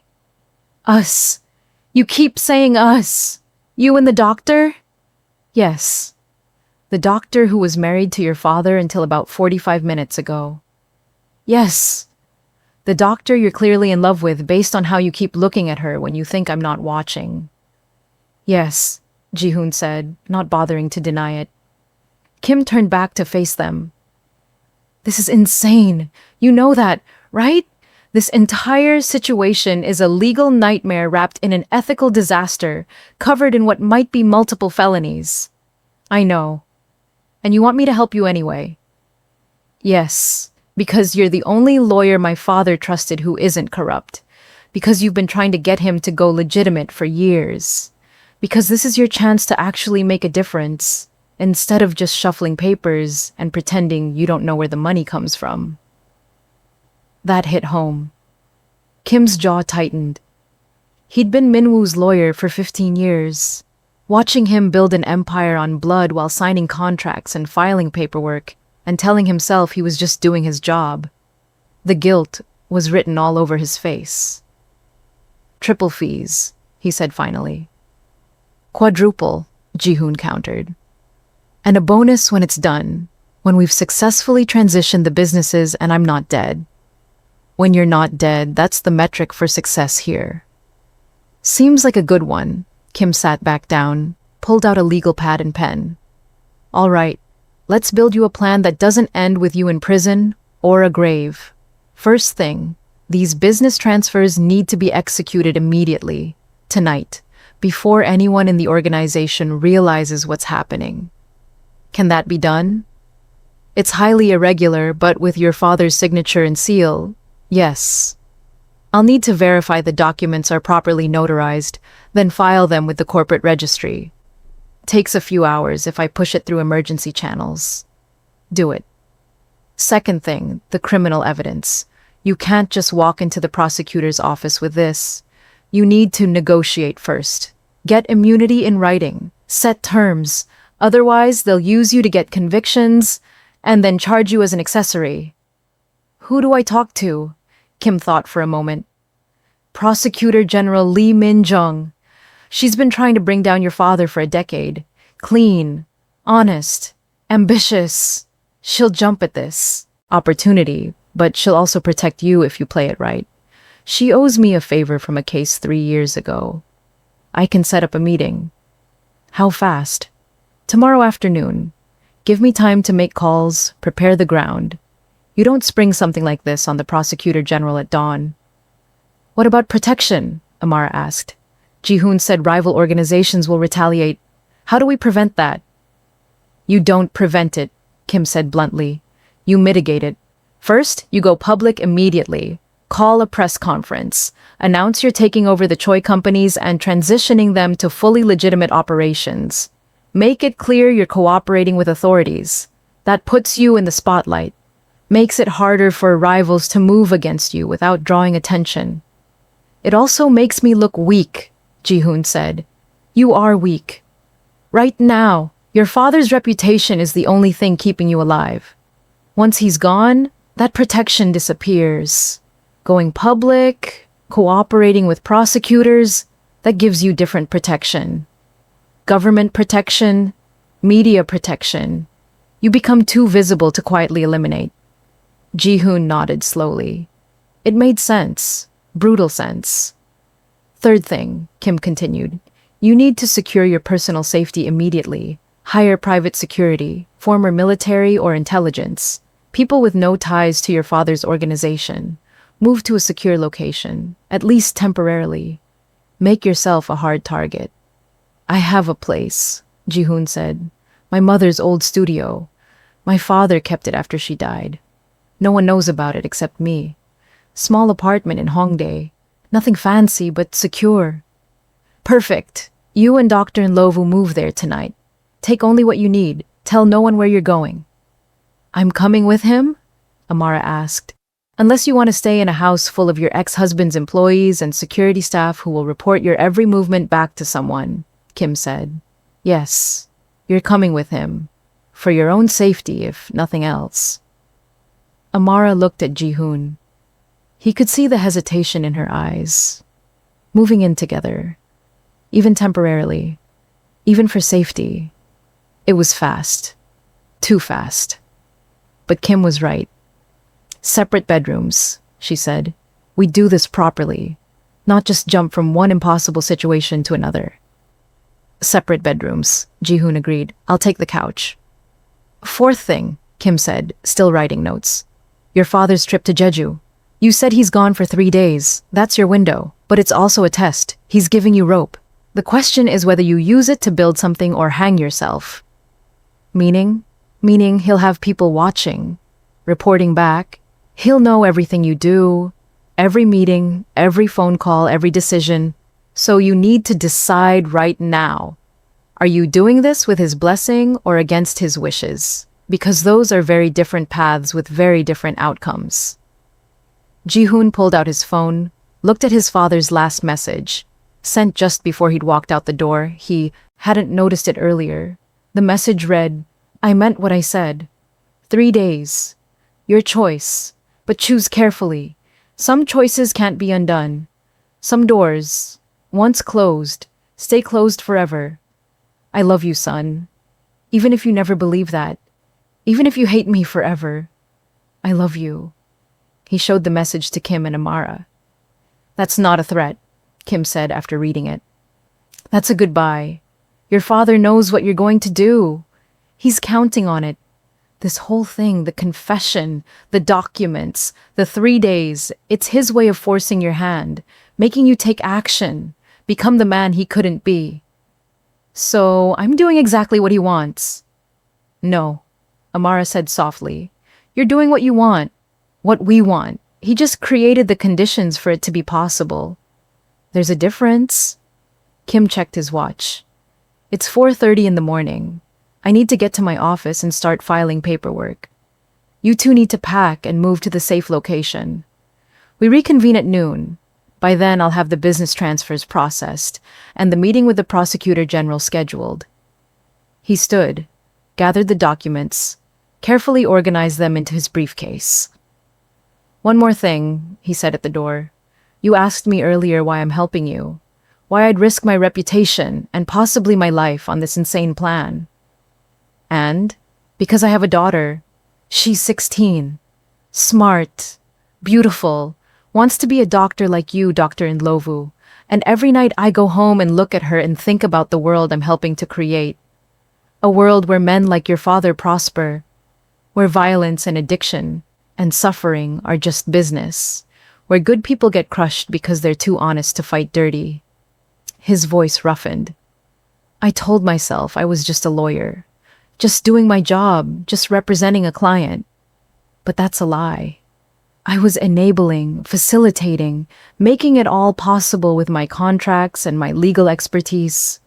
Your father couldn't have built what he built without people like me greasing the wheels. So this is your redemption, Ji-hoon said. No, there's no redemption for what I've done. But maybe there's prevention. Maybe I can stop one more generation from inheriting this poison.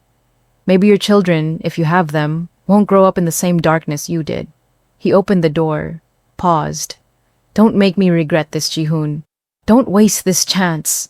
Your father is giving you something most people never get. A second chance, a clean slate. Don't fuck it up. Then he was gone, leaving them alone in the approaching dawn. We should pack, Amara said. Yeah, but neither of them moved. They just sat there on the couch, shoulders touching, watching the sun rise over Seoul through the massive windows, watching the city wake up, watching normal people start their normal days while their own world burned and rebuilt itself in the space of a few hours. Are we insane? Amara asked. Completely? Good. I'd hate to be the only crazy one. Ji-hoon stood, offered his hand. She took it. Let him pull her to her feet. My mother's studio has 1 bedroom, 1 bathroom, a tiny kitchen, and a living room that barely fits a couch. It's about 1,000 square feet total. Nothing like this house. Sounds perfect, Amara said. You haven't seen it yet. It might be a disaster. My father hasn't maintained it, hasn't let anyone in there since she left. Then we'll clean it together, make it ours, a fresh start in a place that has nothing to do with him or his empire or any of this. They walked upstairs together, to pack, to leave, to start the 3 days that would determine the rest of their lives. Ji-hoon paused at his bedroom door, looked down the hall at what had been Amara's room for 6 months. The room she'd been forced to share with his father. The room that represented everything wrong about this situation. I'm going to burn this house down, he said quietly. Not literally, but I'm going to sell it, demolish it, erase it, build something new on the land, maybe a community center, maybe a medical clinic, something that helps instead of hurts. I like that idea, Amara said. Yeah? Yeah, burn it all down, the house, the empire, the legacy. Burn it down and build something beautiful from the ashes. She kissed him on the cheek, gentle, almost chaste, then went to her room to pack. Ji-hoon stood in the hallway for a moment longer, then went to his own room. He pulled a duffel bag from his closet, started throwing in clothes. Didn't bother folding them. Didn't care what he took. Everything in this house was tainted anyway. Bought with blood money, part of a life he was leaving behind. He grabbed his laptop, his phone chargers, some personal items, a photo of his mother, the only one he had, the one that had been on her gravestone, the gravestone for a woman who wasn't dead. He stared at the photo for a long moment, then carefully packed it. In 3 days, he'd meet her. His real mother, the woman who'd given up everything to escape his father, the woman who'd chosen freedom over her son. He didn't know how he felt about that yet. Angry, betrayed, understanding, all of it probably. But he'd have time to process it on the plane to Vancouver. 20 minutes later, he was packed. 1 duffel bag. That's all he needed from 26 years of life in this house.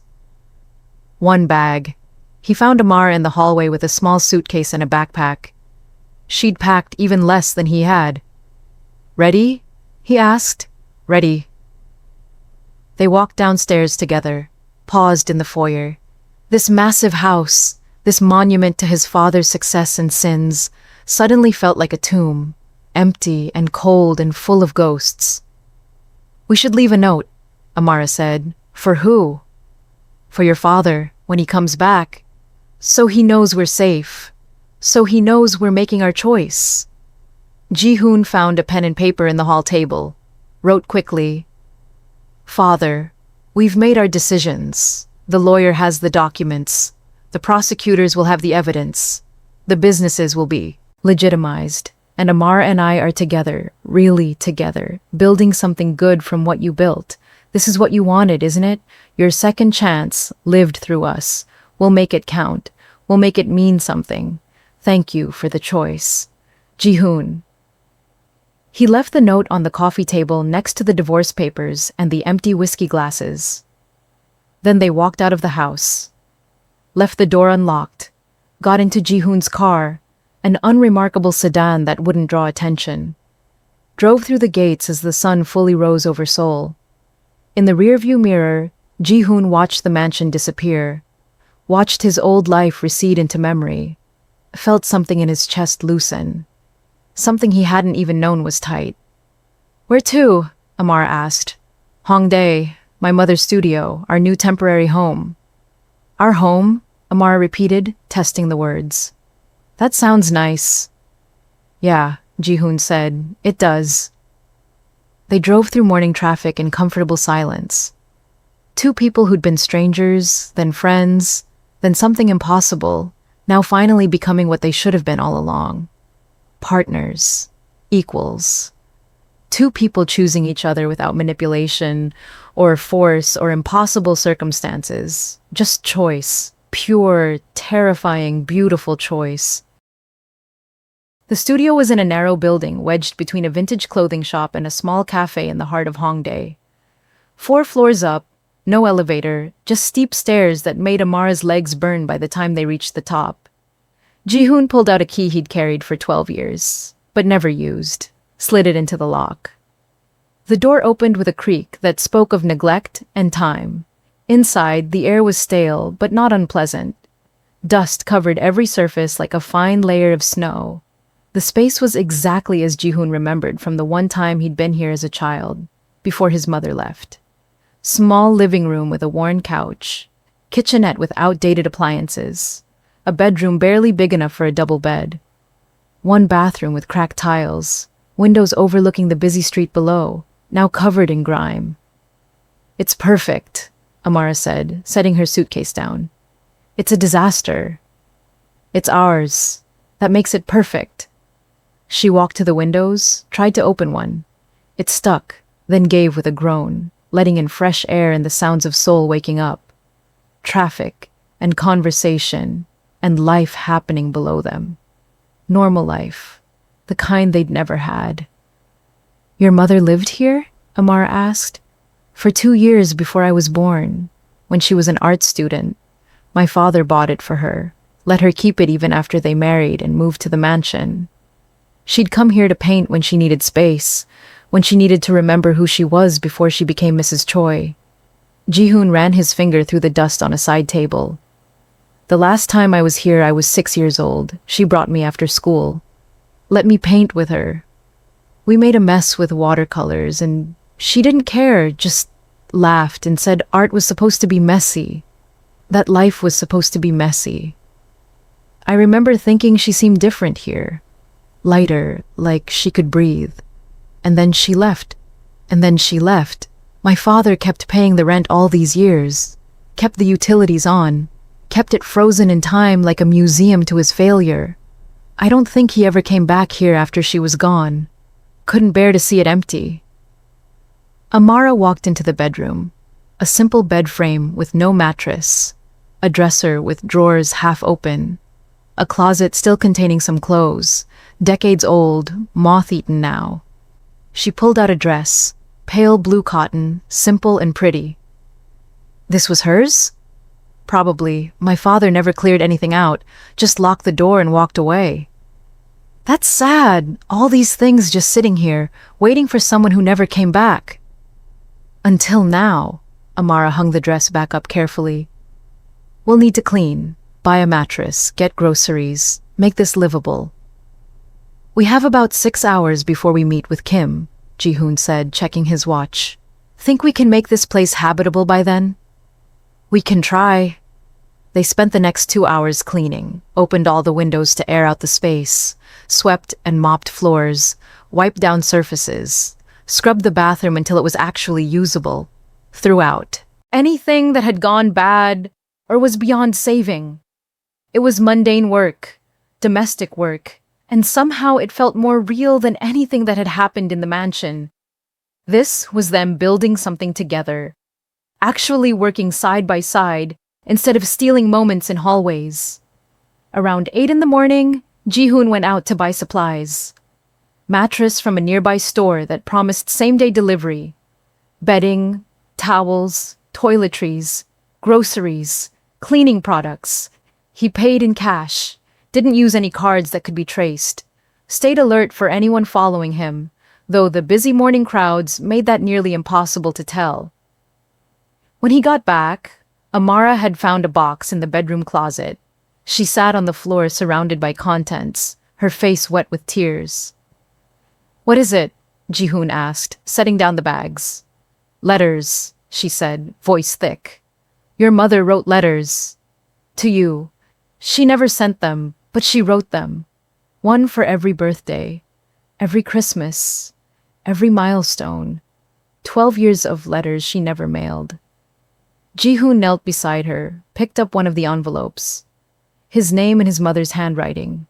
The date of his 14th birthday. "I can't read them," he said. Not yet. It's too much. I understand. She carefully gathered the letters, put them back in the box, set it aside. When you're ready, they'll be here when you're ready. The mattress arrived around 10. They set it up together, made the bed with fresh sheets. The simple act of making a bed together felt significant somehow, like they were playing house, but for real this time, not pretending for his father's benefit, actually choosing to build a life together. Amara insisted Ji-hoon take the bedroom. You need real sleep, she said. The couch is fine for me. Absolutely not. You take the bed. I'll take the couch. Neither of us is sleeping on the couch, she said firmly. We're adults. We can share a bed without it meaning anything we're not ready for. Separate sides, no expectations, just sleep. When was the last time either of us actually slept? Ji-hoon tried to remember. 2 days? 3? Okay, he agreed, but I'm staying on top of the covers and fully clothed. Deal. They grabbed quick showers, changed into clean clothes, then collapsed on the bed. It was barely 11 in the morning, but exhaustion had caught up with both of them. They lay on their backs, careful not to touch, staring at the ceiling. This is weird, Ji-hoon said. Very weird. Good weird or bad weird? I don't know yet. Ask me when I wake up. Amara's breathing evened out within minutes. Ji-hoon listened to it, let it lull him.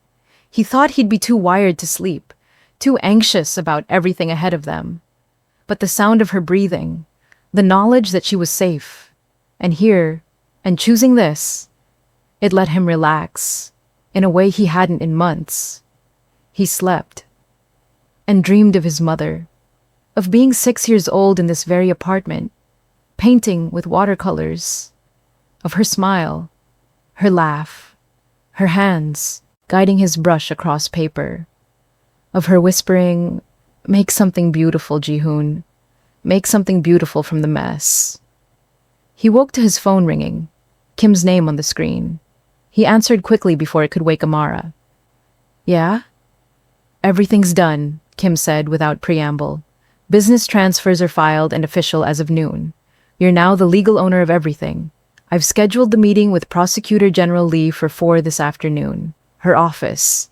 Come prepared to turn over all evidence and negotiate terms. I'll be there. And Ji-hoon, there's already chatter. Word is spreading that something's happening with the Choi organization.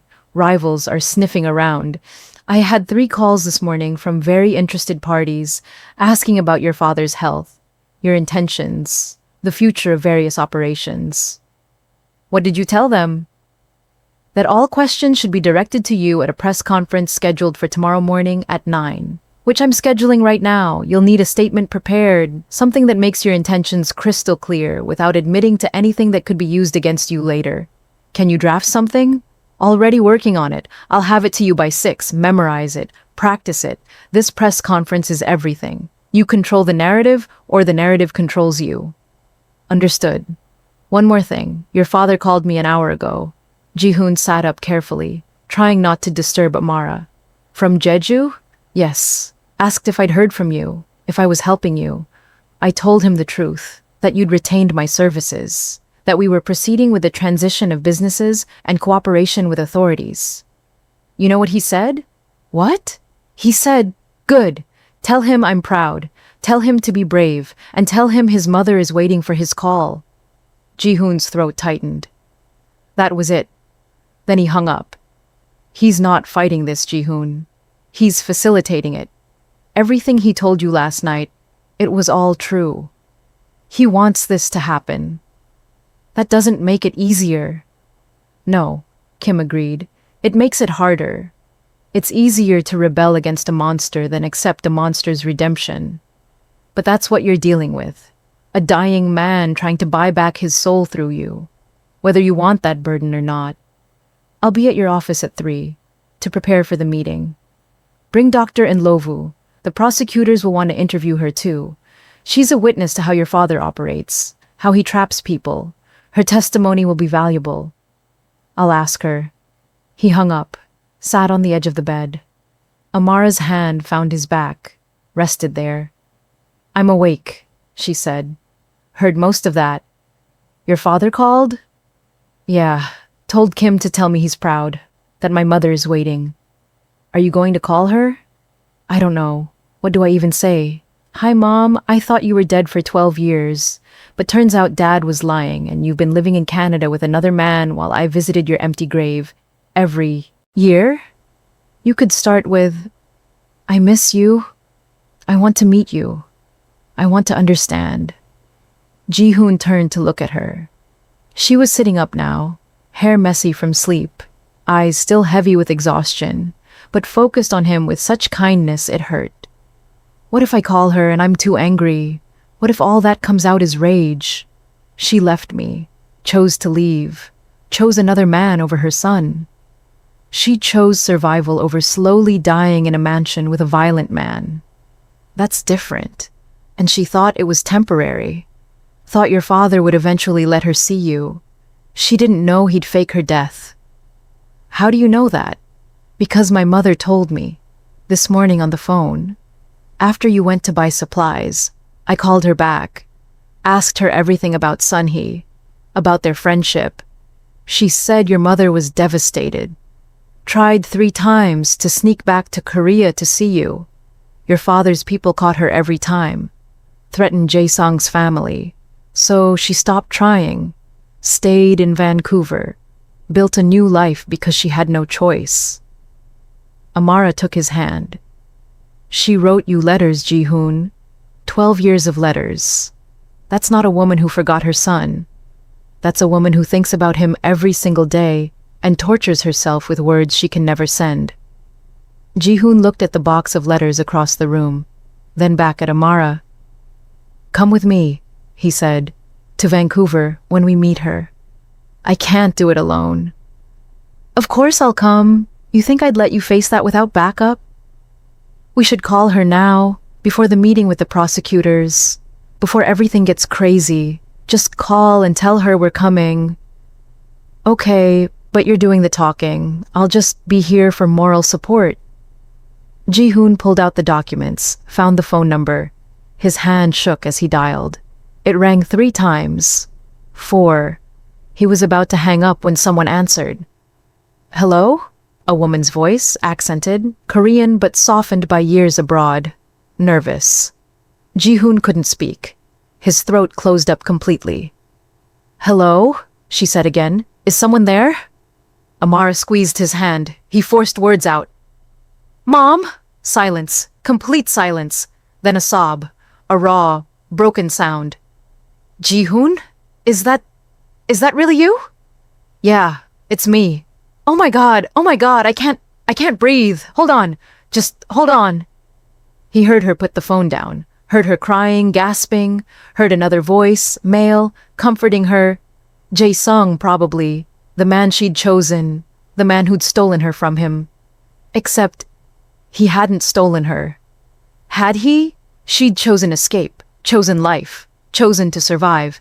His mother came back on the line, voice steadier but thick with tears. Your father called me yesterday. Said you'd found out the truth. Said you might contact me.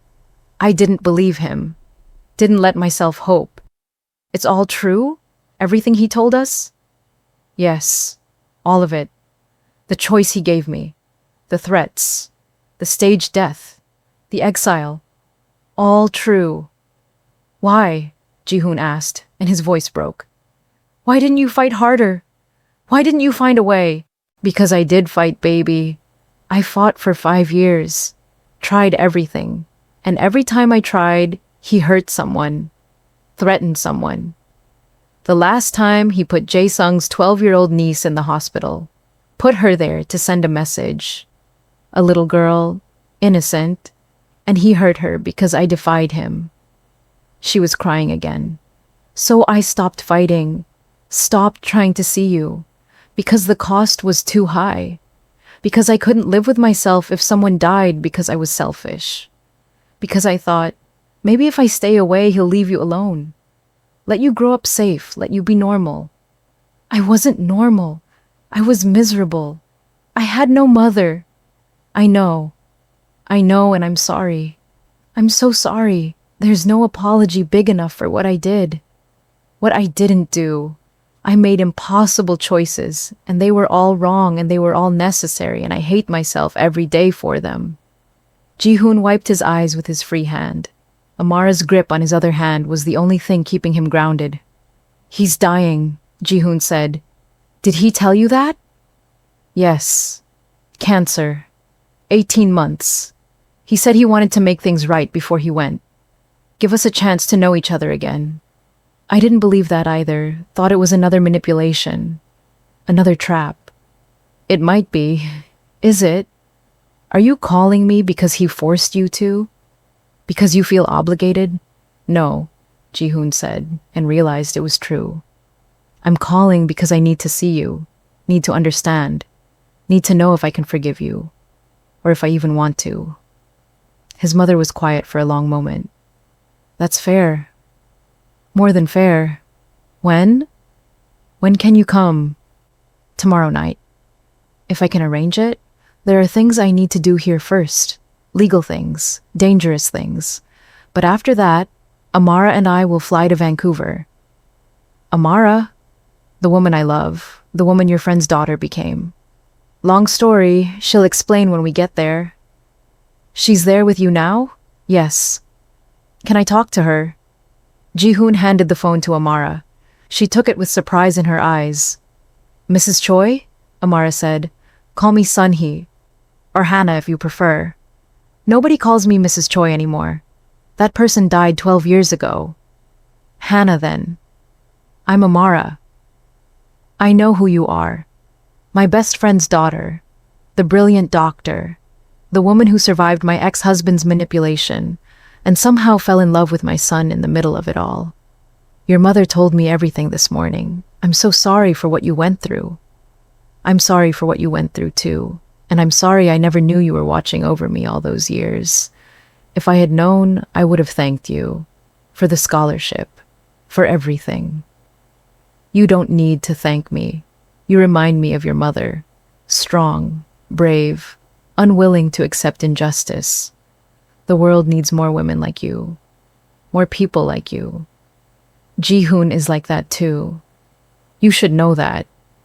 He's nothing like his father. Min-woo told me, said our son became the man I hoped he'd be despite everything. I want to believe that's true. It is true. He's good. Really good. And he's trying to fix what his father broke. We both are. Then be careful. Min-woo's world doesn't let good people survive easily. Promise me you'll be careful, both of you. We promise. And Amara? Thank you. For being there with him. For loving him. For giving him what I couldn't. A partner. Someone to face this with. He's worth it. Yes, he is. Amara handed the phone back to Ji-hoon. Mom? I'm here, baby. We'll call you tomorrow. After the meetings. After we know it's safe to travel. And then we'll come. We'll sit down. We'll talk. We'll figure out what comes next. I'll be waiting. I've been waiting for 12 years. I can wait one more day. I love you. I think. I don't know, but I want to. That's enough. That's more than I deserve. I love you too, Ji-hoon. I never stopped. Not for 1 second. They said goodbye. Ji-hoon hung up, sat there staring at his phone like it might explode. That was hard, Amara said. Yeah. But you did it. You took the first step. First of many. He checked the time. 1:30. They had an hour and a half before meeting Kim at his office. Before facing the prosecutor general. Before setting in motion a chain of events that couldn't be stopped. We should eat something, Amara said. When was the last time we actually ate? Ji-hoon couldn't remember. They made simple sandwiches in the tiny kitchenette. Ate sitting on the living room floor since the couch was too dusty to use. It was strange how normal it felt. How domestic. Like they'd been doing this for years instead of hours. After we meet with the prosecutors, Ji-hoon said, after the press conference tomorrow, after we fly to Vancouver, what then? What's the long-term plan? We rebuild, Amara said simply. Your father's legitimate businesses into something actually legitimate. We fund medical clinics, research, education. We use the money to help instead of hurt. And us? What are we? She set down her sandwich, looked at him directly. We're partners, business partners, rebuilding an empire. But we're also just Jihoon and Amara, two people who liked each other in university and never got the chance to see what that could become. So we take it slow. We date. Actually, date. Dinner and movies. And figuring out if we work outside of crisis situations. That sounds nice. It does, doesn't it? Normal. Boring even. I could use some boring. Me too. They finished eating, cleaned up, got ready to face the prosecutors and whatever came after. At 3 o'clock, they locked the studio apartment and headed to Kim's office. Ready to burn down an empire and build something better from the ashes. Ready to choose their own future, instead of inheriting someone else's past. Kim Tae-hyun's office was in Gangnam, high up in a glass tower that reflected the afternoon sun like a mirror. They took the elevator to the 42nd floor, where a receptionist who looked barely out of college directed them to the conference room. Kim was already there, surrounded by stacks of documents, looking like he'd aged 5 years since that morning. Good. You're here. We have 45 minutes to prepare before the prosecutor general arrives. He gestured to chairs. Sit. We need to go through everything. For the next half hour, Kim drilled them. What to say, what not to say, how to frame their cooperation as voluntary rather than forced, how to present the evidence without incriminating themselves, how to negotiate immunity without looking like they were hiding something. The key, Kim said, is to show that you're victims of circumstance. Jihoon, you inherited this empire without choice. You were raised in it, but never participated in criminal activity directly. Amara, you were coerced into marriage and trapped by threats. Both of you are now choosing to cooperate fully to dismantle the organization. That's your story. That's what you stick to, no matter what they ask. What if they don't believe us? Amara asked. Then we walk away and find another prosecutor. But they'll believe you. Lee Min-jung has been trying to bring down the Choi organization for 10 years. You're handing her the case of her career on a silver platter. She'd be insane to turn it down. At 3:55, the receptionist buzzed. The prosecutor general had arrived. Lee Min-jung entered like she owned the building. Mid-40s, sharp suit, sharper eyes. She carried herself with the confidence of someone who'd won more cases than she'd lost and knew exactly how dangerous she was. 2 assistants followed her, both carrying briefcases and recording equipment. Mr. Choi, she said, not offering to shake hands. Dr. Indlovu, Mr. Kim. Shall we begin? They sat on opposite sides of the conference table, Kim in the middle, Jihoon and Amara flanking him. The prosecutor and her assistants across from them. One assistant set up a video camera. The other prepared a voice recorder. This was being documented. Officially. There was no going back after this. Before we start, Lee said, I need to make something clear. This conversation is being recorded. Anything you say can and will be used in criminal proceedings.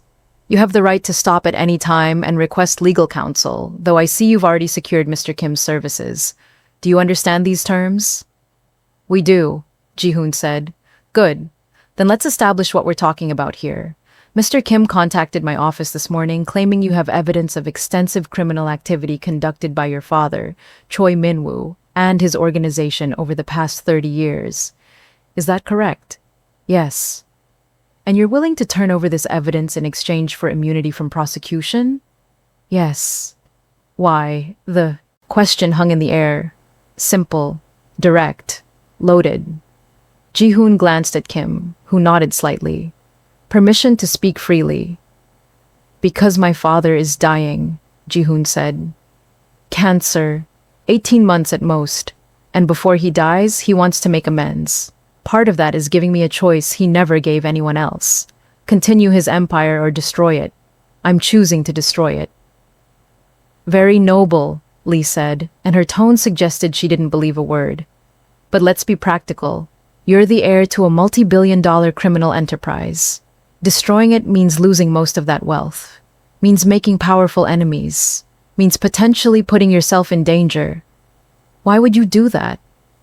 Because I'm in love, Ji-hoon said simply, with a woman who believes people are worth more than profit, who spent her life helping communities my father destroyed, who makes me want to be better than what I was raised to be. And because I don't want to die like my father, alone, hated, knowing everything I built was poison. He reached over and took Amara's hand on top of the table. Public, visible, real. So I'm choosing differently, choosing to cooperate, choosing to use what's left of the legitimate businesses to actually help people, choosing love over power. It might be stupid. It might get me killed. But at least I'll die knowing I tried to fix something instead of just inheriting more destruction. Lee's expression didn't change, but something flickered in her eyes. Calculation. Assessment. She turned to Amara. Dr. Inlovu, you were married to Choi Min-woo for 6 months.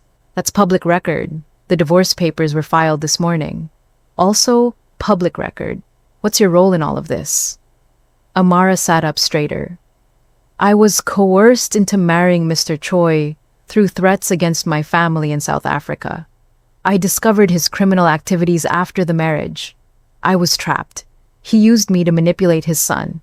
And now I'm cooperating because I want to make sure what happened to me doesn't happen to anyone else. And your relationship with the son? That started before or after the divorce? After, Amara lied smoothly. We reconnected after I was free. Realized we had history from university. Decided to support each other through this process. Kim had coached her on this. The truth, that they'd kissed while she was still married, would complicate things legally. Better to simplify the timeline. Lee didn't look convinced, but she didn't push. Let's see this evidence then. Kim slid over the first folder. The prosecutor opened it, began reading. Her assistants leaned in, reading over her shoulder. For 10 minutes, the only sound was pages turning. Then Lee looked up. This is extensive. Money laundering through pharmaceutical companies, drug trafficking routes through Asia, corrupt officials on payroll, shell companies in the Caymans, proof of at least 15 murders over 20 years. She closed the folder. This is enough to bring down half the organized crime in Korea. That's the point, Ji-hoon said. It's also enough to implicate you as an accessory. You knew about these operations. You attended meetings with your father and his associates. You signed documents for some of these shell companies. Under duress. As his heir. I never participated in criminal activity directly. Never distributed drugs, or ordered violence, or took illegal payments. But you benefited from them. Lived off the profits. Accepted the lifestyle. Yes, Ji-hoon admitted, which is why I'm here, why I'm turning everything over, why I'm willing to testify against everyone involved. I can't change what I was, but I can change what I become. Lee leaned back in her chair, studying him. You understand what you're asking for? Full immunity means we can't touch you no matter what we find in these documents. That's a big ask, especially when you're clearly guilty of at least knowledge of crimes, if not direct participation. I understand, which is why I'm offering complete cooperation. Every name, every location, every operation. I'll testify in court. I'll wear a wire if needed. I'll do whatever it takes to help you dismantle this organization. In exchange, you give me immunity and protection. Protection from who? From everyone. Rival organizations, my father's former allies, anyone who wants revenge for what I'm doing. I need witness protection level security. For me and for Dr. Inlovu. We need to disappear after this goes public. Lee exchanged glances with her assistants. Silent communication. Then she nodded. All right. Here's what I can offer. Conditional immunity. You cooperate fully, turn over all evidence, testify as needed. In exchange, we grant immunity for any crimes committed prior to today, and provide security during the transition period. 6 months of protection while we conduct operations and arrest key players. That's not enough, Kim interjected. 6 months? This will take years to fully unwind. We need long-term protection and full immunity, not conditional. Years of protection is impossible. We don't have the resources. 6 months, maybe 9 if things get complicated. After that, you're on your own. Then we walk, Kim said, starting to gather documents. Wait. Lee held up a hand. Let me make a call, see what I can authorize. She stepped out of the conference room. Her assistant stayed, watching Ji-hoon and Amara like hawks. No one spoke. The tension was suffocating. 10 minutes later, Lee returned. I spoke with the Minister of Justice. Given the scope of this case and the potential impact, he's authorized extended protection. Up to 2 years. After that, we'll reassess based on threat level. We'll also expedite changing your identities if necessary. New names, new documents, relocation assistance. And full immunity? Kim pressed. Full immunity for crimes committed before today. But, hear me clearly, if we find out you're holding back evidence or lying about your involvement, the deal is void. You cooperate completely or you get nothing. Kim looked at Ji-hoon. This was it. The moment of commitment. We agree, Ji-hoon said. Lee pulled out documents, already prepared. The woman had been confident they'd make a deal. Sign here, and here, and here. This makes it official. You're now cooperating witnesses under federal protection. Ji-hoon signed. His handwriting looked foreign on the page, like it belonged to someone else. Someone braver. Someone better. Amara signed as a supporting witness. Then Kim added his signature as legal counsel. Congratulations, Lee said, and she almost smiled. You just declared war on organized crime in Korea. Hope you're ready for what comes next. We're ready. Good, because first thing tomorrow, we're raiding 15 locations simultaneously.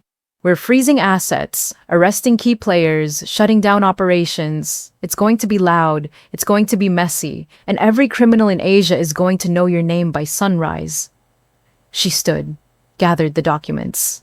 My people will be in touch about security arrangements. For tonight, stay where you are. Don't contact anyone from your father's organization. Don't tip anyone off. Tomorrow morning, 9 a.m., you hold your press conference announcing the transition. By 9:30, we'll have teams moving. By noon, the Choi Empire will be in ruins. What about my father? Ji-hoon asked. He's in Jeju. Do you go after him? Not yet. We need his cooperation too. He's the key to identifying international connections. If he's really dying and really wants to make amends, he'll help us. If not, we'll arrest him when he returns. He'll help. This is what he wants. We'll see. Lee headed for the door, then paused. For what it's worth, I hope you're sincere about this. About wanting to change things. Because if you are, you're doing something remarkable. Something most people don't have the courage to do. You're choosing right over easy. That's rare. Then she was gone, her assistants following, the door closing with a decisive click. They sat in silence for a full minute. Well, Kim finally said, that went better than expected. Did it? Amara asked. Because I feel like we just jumped off a cliff. You did, but at least you have a parachute. Conditional though it may be. Ji-hoon looked at the signed documents on the table. His signature, his choice, his future written in ink that couldn't be erased. What now? Now we go back to the safe house. We wait. We prepare for tomorrow. And we hope your father meant what he said about wanting this. They left the office building as the sun set over Seoul. The city was beautiful in the fading light, all glass and steel reflecting gold and orange. Somewhere out there, people were having normal evenings, normal dinners, normal lives. Ji-hoon tried to remember what that felt like, and couldn't. Back at the studio, they ordered takeout, sat on the floor eating japchae and fried chicken. Neither tasted like much. Adrenaline and anxiety had killed their appetites, but they forced it down anyway. needed energy for tomorrow. Are you scared? Amara asked, terrified. You? Same, but also relieved, like we're finally doing something instead of just reacting to what your father set in motion. This is what he set in motion, though. This exact scenario. We're still dancing to his tune. No, Amara disagreed. He gave us the music, but we're choosing our own dance. That's different. Jihoon's phone rang, his father's number. He stared at it, watched it ring 3 times, 4, then answered. Father. I heard, Minwoo said.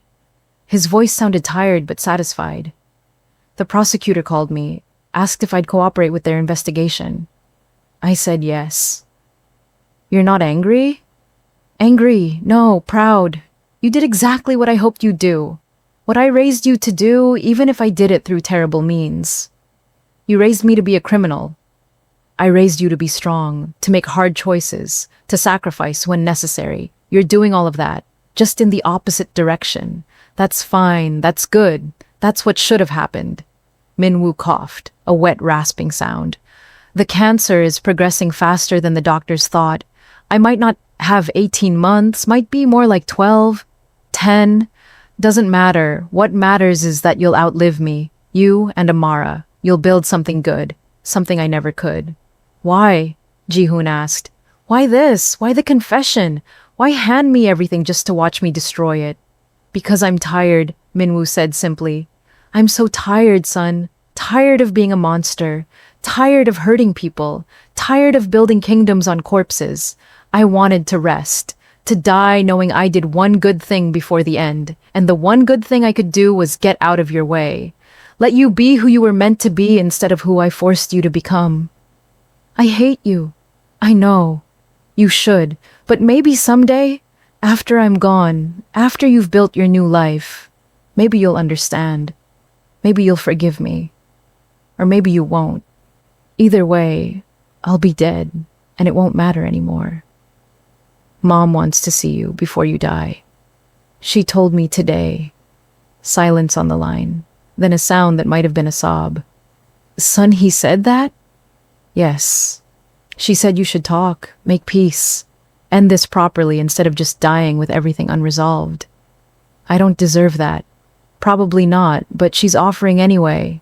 That's the kind of person she is, the kind you could never be. I know. Another long pause. I'll think about it. Maybe after the treatment start. After everything settles. If I'm still alive. Tell her I'm sorry. Tell her I loved her. Tell her I ruined the best thing in my life because I was too weak to be the man she needed. Tell her yourself. Maybe. Maybe I will. Minwoo's breathing was labored now. I have to go. Pain medication makes me tired. But Jihoon, before I hang up, I need you to know something. Everything I did, every manipulation, every crime, every terrible choice, none of it was worth losing you. None of it was worth losing Sunhee. I built an empire and all it cost me was everything that mattered. Don't make my mistake. Hold on to Amara. Hold on to love. Hold on to what's real. The empire is dust. Love is the only thing that survives. I will. Good. Be safe tomorrow when the raids happen. Stay in the safe house. Don't try to be a hero. Let the prosecutors do their job. Then fly to Vancouver, meet your mother, build your new life, and forget about me. I don't think I can forget about you. Then remember me as a warning, not an example, a cautionary tale about what happens when you choose power over people. Goodbye, Father. Goodbye, son. I love you. I know you don't believe it, but I do. In my broken, terrible way, I love you. The line went dead. Jihoon set down the phone. Amara moved closer, rested her head on his shoulder. That was hard. Yeah. Do you believe him? That he loves you? I think he loves the idea of loving me. I think he wishes he was capable of real love, but I don't think he actually knows how. You can't spend 30 years being a monster and suddenly remember how to be human. Maybe. Or maybe monsters can have moments of humanity, glimpses of what they could have been. That's what the letters from your mother suggest. that he was human once. Before this life ate him, they sat in silence, processing everything. Tomorrow would be chaos, raids, arrests, press conferences, their faces all over the news. Their lives exploded into public spectacle. But tonight was quiet. Tonight was just them in a tiny apartment that smelled like dust and old memories and fresh starts. "I'm going to read one," Ji-hoon said suddenly. He stood, walked to the bedroom, came back with a box of letters. "Just one, then I'll save the rest for after we meet her." He pulled out a letter at random. His 18th birthday. Opened it carefully. The paper was yellowed, the ink slightly faded. His mother's handwriting, neat and precise. He read aloud. "My dearest Ji-hoon, you're 18 today, an adult, legal, free, and I'm in Vancouver crying into coffee because I can't be there. Can't see the man you've become. Can't hug you or buy you a cake or embarrass you with baby photos like mothers are supposed to do. Your father sent pictures. You're so tall now. So handsome. You look like him, but your eyes are mine. Soft. Kind. I see it even in photographs. I hope that kindness survived. Hope the life you were forced into didn't kill it. Hope you're still the boy who painted watercolors and cried over injured birds. I dream about you constantly. Dream you're 6 years old again, and we're in the studio making messes. Dream I never left, never made that terrible choice. But I did, and I can't take it back. Can only hope that somehow, someday, you'll forgive me. That you'll understand I left to save you, not abandon you. That every day away from you was agony. That I love you more than life itself. Happy birthday, my beautiful boy. Wherever you are, whatever you're doing, know that your mother is thinking of you. Always. Forever. Until my last breath. All my love, Mom." Ji-hoon's voice broke on the last words. Tears streamed down his face unchecked.